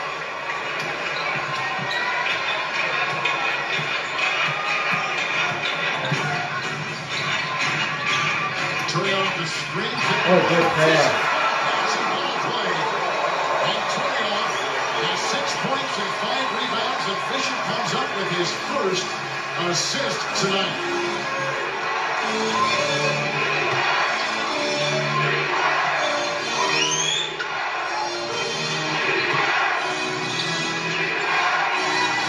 Daddy, the shot clock is down to 9. That was a free and damn. With the rebound, vacuumed in by Brown. Here comes Drew Bolton. Kobe's on the way. Yeah, the Bean. He's got 36. Reaches it inside to Turner. Strip. Rebound picked up by Tracy McGrady. His 5th rebound with 28 points. Brady averaged 6 assists a game last year. Kobe back in that. Kobe back on their ass. Rockets getting very stagnant here now. T-Mac. That clock's getting Kobe and T-Mac. Kobe's trying to get T-Mac good ball now. This is a bailout. No place to go for Ray for Austin. I know there's Ronnie Turioff. That's a crazy bailout. A bad foul. Look, I think we're getting robbed. Look at this shit. I think we got robbed. The more I watch this shit, look at Brady this averaged shit. 6 assists a game last year. He's got 3 tonight. Y'all tell me if y'all see a foul. Rockets getting very stagnant here now, Kevin. That clock's getting cleansed up, and look at the shots you're having to take. Use this clock. Hard to contest. This is a bailout. No place to go for either Austin. If that was Kobe, they wouldn't call that shit. No, it was, but a bad foul in that possession. Degree of difficulty, shot clock winding down. And now Austin can go up the line and try to push this lead back to 8. 5 on Turioff for the Los Angeles Lakers. Bullshit. Rayford Austin at the free throw line. One time, second round pick by Milwaukee. Milwaukee, Toronto, Miami, Houston in his third season. As we move through the night, let's take a look at what's coming up on TNT next inside the NBA. Back then, there was conversation between who was better between Kobe and TMac. And man, this shit right here, bro, that shit pissed me off, man. When they bailed these niggas out. All 3 games tonight, and you'll meet Chuck's alter ego. Don't forget NBA action continues on Thursday. Pistons Heat, Sun Sox, right here on TNT. Kevin, how fragile this game is. Had Luke Walton's 3 gone in, it's been a 3-point game. 1 possession game, rattles in and out. Bad foul. He's not a good shooter. That's why he's open. Fisher. Well said, Fisher 3. Rebound pulled down by Tracy McGrady as he claims his 6th. Luke Walton is wide open for a reason, bro. They want him. They want to get the ball out of Kobe's hands so Luke can shoot. So Kobe sometimes doesn't take the bait. And what do people do? They point at it and say, he was open. Kobe should have passed him the ball. He's a ball hog. No, he knows that that's not his strength. He's open for a reason. Rebound tonight. If you see a nigga like Eric Snow open at the 3-point line, he's open because niggas know he's not a great shooter. On the way, plus 13 Rockets. Been rebounding over the Lakers tonight, and there is a foul. It's the second one called on Luke Walton. It's bullshit. Look. Plus 13 Rockets. Hold on. And Tracy McGrady as he claims his 6th rebound tonight. On the way, plus 13 Rockets. The NBA screwed the fuck out of us this game. The Lakers tonight, and there is a foul. It's the second one called on Luke Walton, who has a home in Rancho Santa Fe, California. All the wildfires out here. He was concerned about his home and his family. His family is still in the San Diego area. So he's in his mind diverted a little bit as we begin this NBA season. And that was a frustration foul by Luke Walton. He fouls Tracy McGrady about 40 feet away from the back. That wasn't no damn frustration foul. It's a bullshit call. He played defense the right way. He put pressure on him, and he was a little bit physical, but there was nothing there. And you're trying to catch up again. So the Lakers, a couple of bad fouls here. It's enabled the Rockets to go to the line and up that. Great job, Steve Kerr, of covering up for the referees. Once again, Tracy McGrady knocked this in. In fact, a double-digit lead, and that clock now is starting to work against the Lakers. Only 2:43 to go in the game. And Kobe Bryant, McGrady has won 2 scoring championships in his NBA career. His 11th year. McGrady, 28 years old, and Kobe, 29. Brown is screened for Walton into trouble. You know, sometimes you ask, like in a game, what is a foul? Like, that is the question. What is a foul? You know, sometimes you see one guy on one end get hit the same exact way, and then the other guy barely gets touched, and he goes to the line. You're like, well, what is a foul? That's why I asked, like, last year's playoffs. I was asking, like, what is a foul? You know what I'm saying? Can we define this shit so we can know why you're not calling this for us and you're calling this for them? I've never seen guys make these fouls like this. I mean, there's no way Ryan Turner will make that shot. First of all, that's not his shot. He's spinning away from the basket, and Chuck Hayes just reaches in and goes across his arm. Rick Adelman will wonder how peaceful it was that season last year. You see any more of these fouls.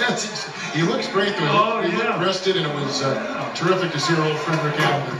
We all looked good that first game. That's right. It's give him a call about a month later.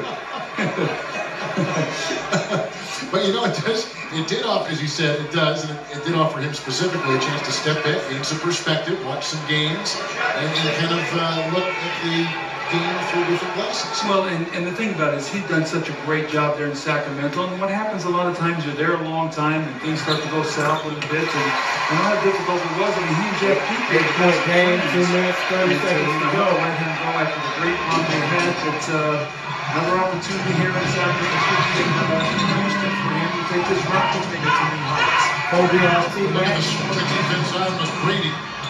Shot clock to 10. Pass to Yao over Brown with a big shot by Yao Ming, who now has 23 points and 12 rebounds. And even the oldest player in the NBA, Dikembe Mutombo, likes what he sees in Yao Ming. Now in his 5th NBA year.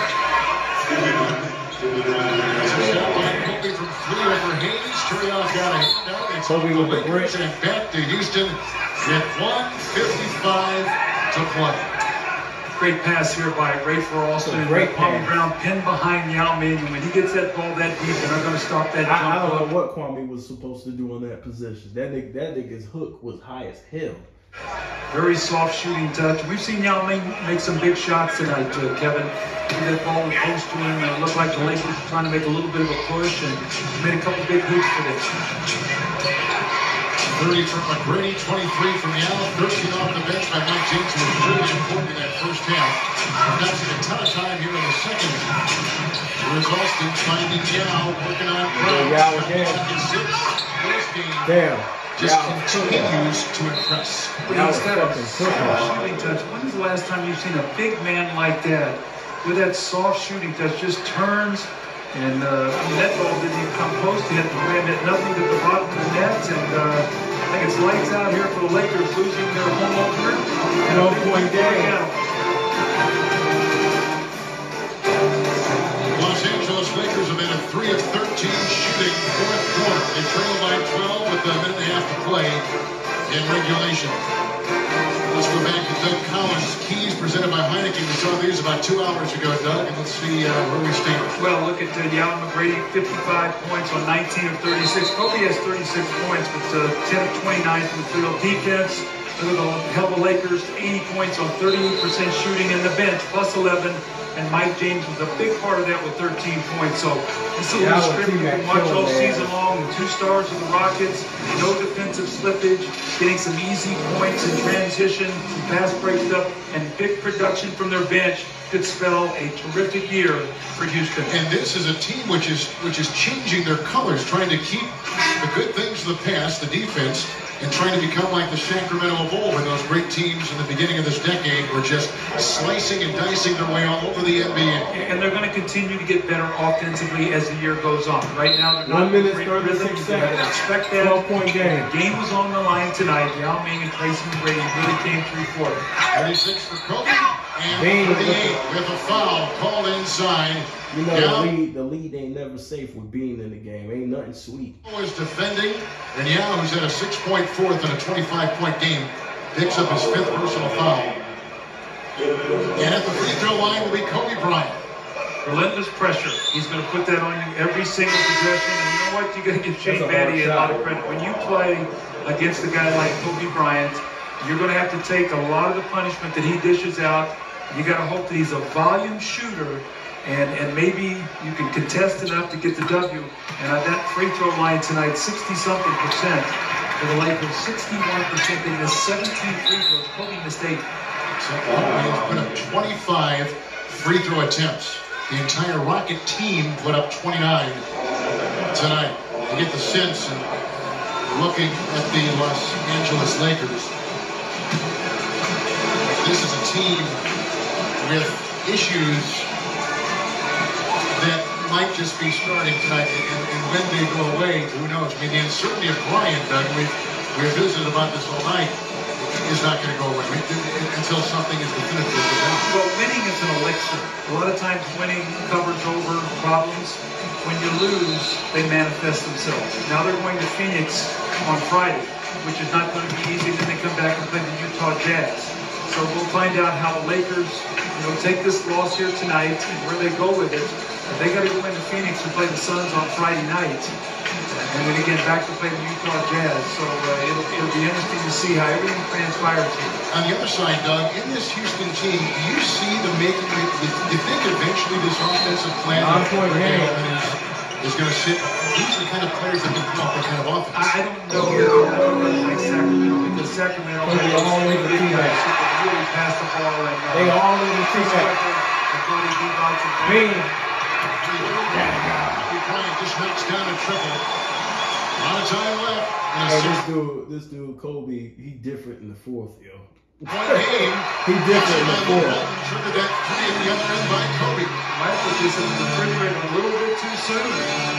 I know that. We saw Kicker and his beautiful wife get this started. Here's where the pressure is on. 6-point game. All right. It's inside. Austin looking for Yao. Good defense. To play.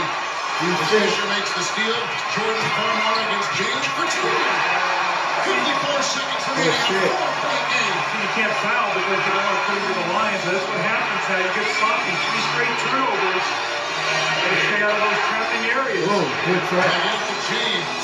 So James and Austin in the backcourt. They've got Yao and Battier and TMac up front. The shot clock is down to 7. Farmer for his defense in on James. Good move. Oh, and the shot went up and in, but that was a foul before. It's on Jordan Farmar. Get in a trapping area, you got to stay away. When you dribble handoff in a position where 2 guys can come to you, that's danger. And there's Kobe Bryant knocking down the 3. Here's Farmar. How quickly you see games change in the NBA. James off 2 from the line. Really, that whole sequence was set up by the hustle of Luke Wright, who just continually comes up with plays like that. It's a 2-for-1 possession right now for the Lakers. If he misses this, they're going to get 2-for-1 possessions. Phoenix, Houston holding on for dear life.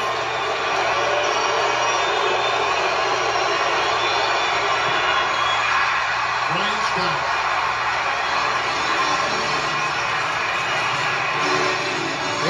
Have 2 20-second timeouts. Bryant against Yao. 2-point game. Just under 25 seconds to play. Kobe with the layup. To finish opening night. As What? the NBA pulls up the See how fast this shit turn around with Kobe in the game, yo? This shit turn around quick. This nigga's ability to take over a game is like second to none, dog. It looked like the Lakers absolutely had no chance to win this game. I mean, they were in that huddle. Good defense by the role players. Practice the next day. It's a 2-point game. You see Kobe Bryant over there on the right. As Phil Jackson diagrams, Kobe has put in 17 points in this fourth quarter, a game-high 44 points for the game. And down moments ago by 12, the Lakers are within 2. A minute 36, they're down 12. And now all of a sudden 24.9, they're only down 2. Now with 24.9, Kevin, what that is the Lakers can't let them run this down and get a 24-second shot clock violation. So if I'm the Rockets, I get that ball inside quickly to Yao Ming. He's their best free throw shooter, and the Lakers are probably going to take a quick foul. Battier to inbound and Walton right in front. It's Austin. Good team. Good team by the role players. Another steal. A chance to tie or take the lead. This is Fisher. Fisher, oh. D-Fish is always ready. I love, dog, you ever play basketball, bro? You love playing with a nigga who's always ready. Kobe with a great pass. D-Fish wide open. The defense overly committed to Kobe, thinking he was going to take it, and then he just dished it to Fish. Look at this. Good defense by Luke Walton. Luke Walton's been playing some great team defense. And there we go again. Look at how they commit to Kobe. Look at this. They all watching Kobe. That's Kobe's impact on scoring. They all turn and look towards him. Good pass. Kage. Kobe ready.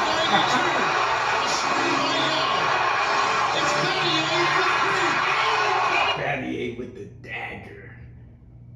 That hurt. What a shot by Bryant!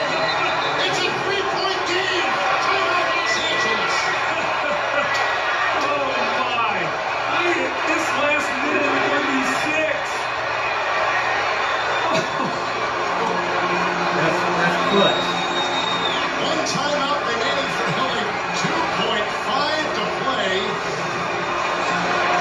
Battier been quiet for a long time. For him to hit that, you know Battier stay ready too. As Fisher just had his foot inside on the line, this tied it at 92. And then McCready very casually brings it up. Here's Battier for 3 in front of the bench of the LA Lakers. What an incredible shot by Shane Battier. Now, the one thing you got to do in this situation now defensively is you cannot let Kobe Bryant catch the ball here.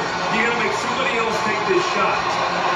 Battier was the 12th best three-point shooter a season ago in the NBA. He is 6'8", one of the best outside touches of any big man in the game today.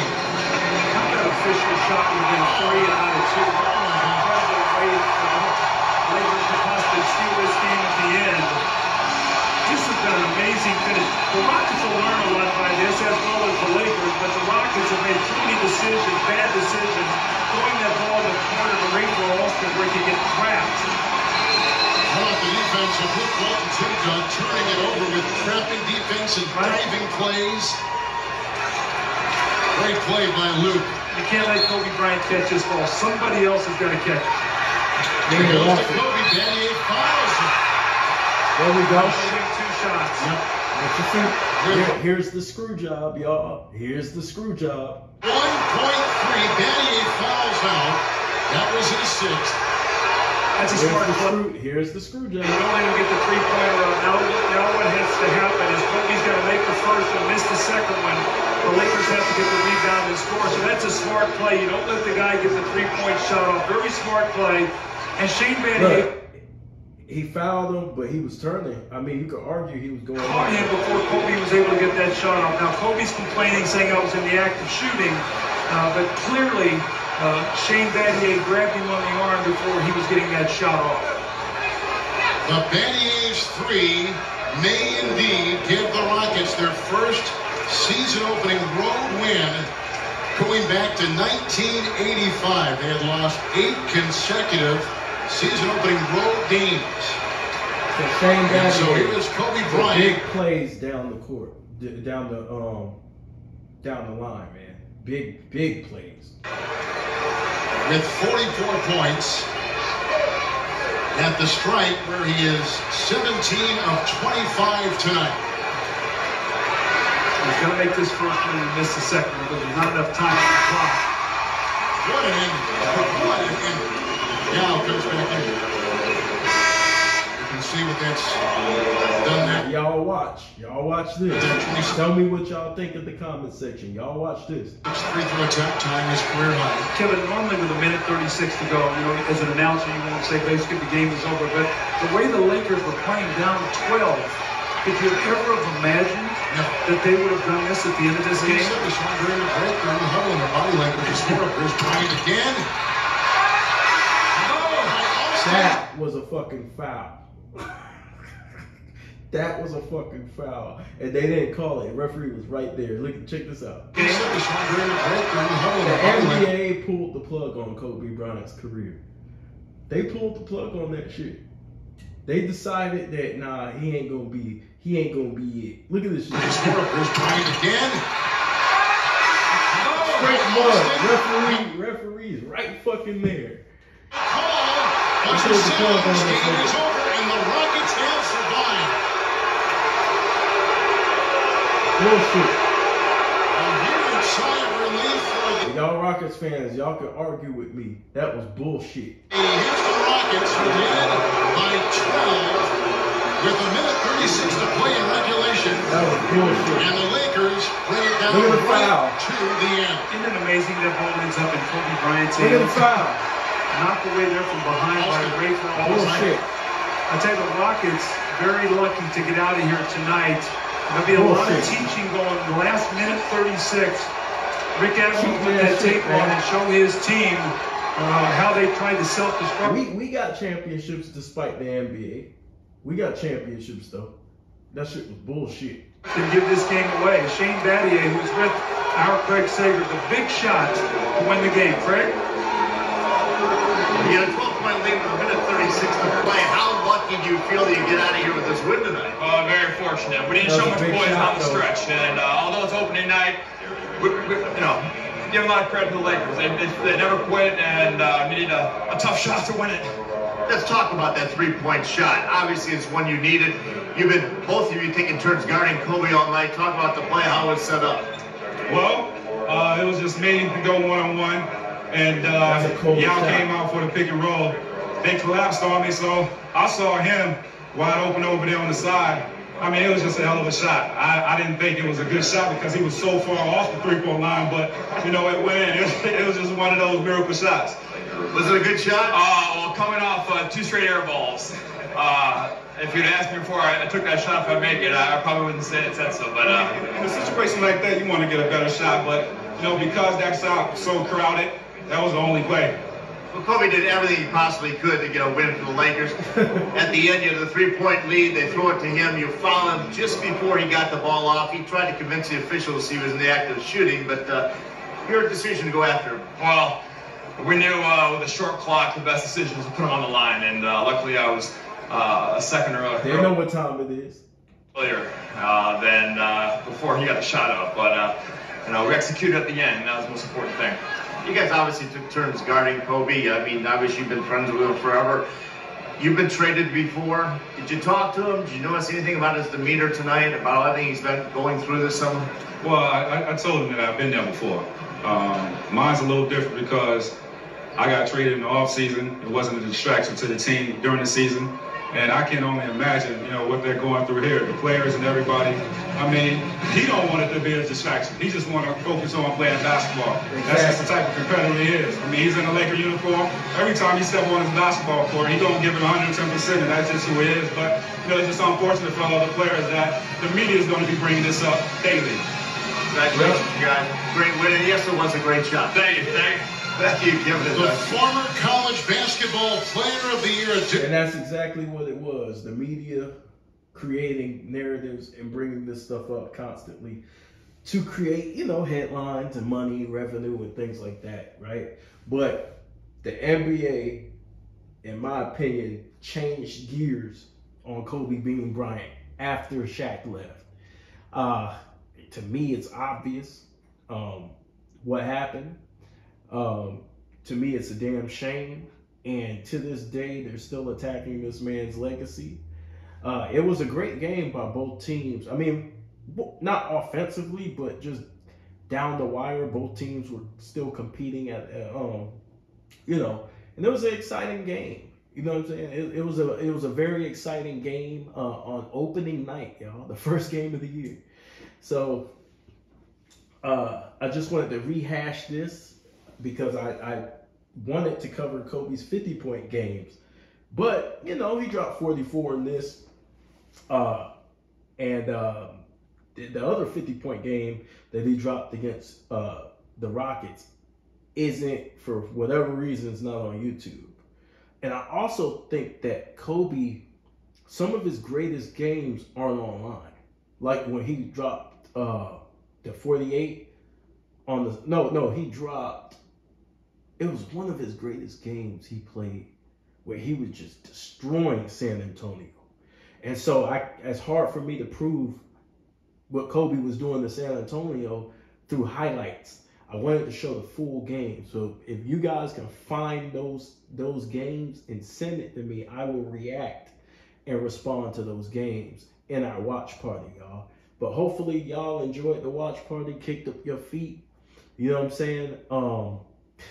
Got you something to drink, got you something to eat, relaxing. You know what I'm saying? Hopefully y'all are having a good weekend. And this is the Kobe Bryant Film Room, and I'll holla.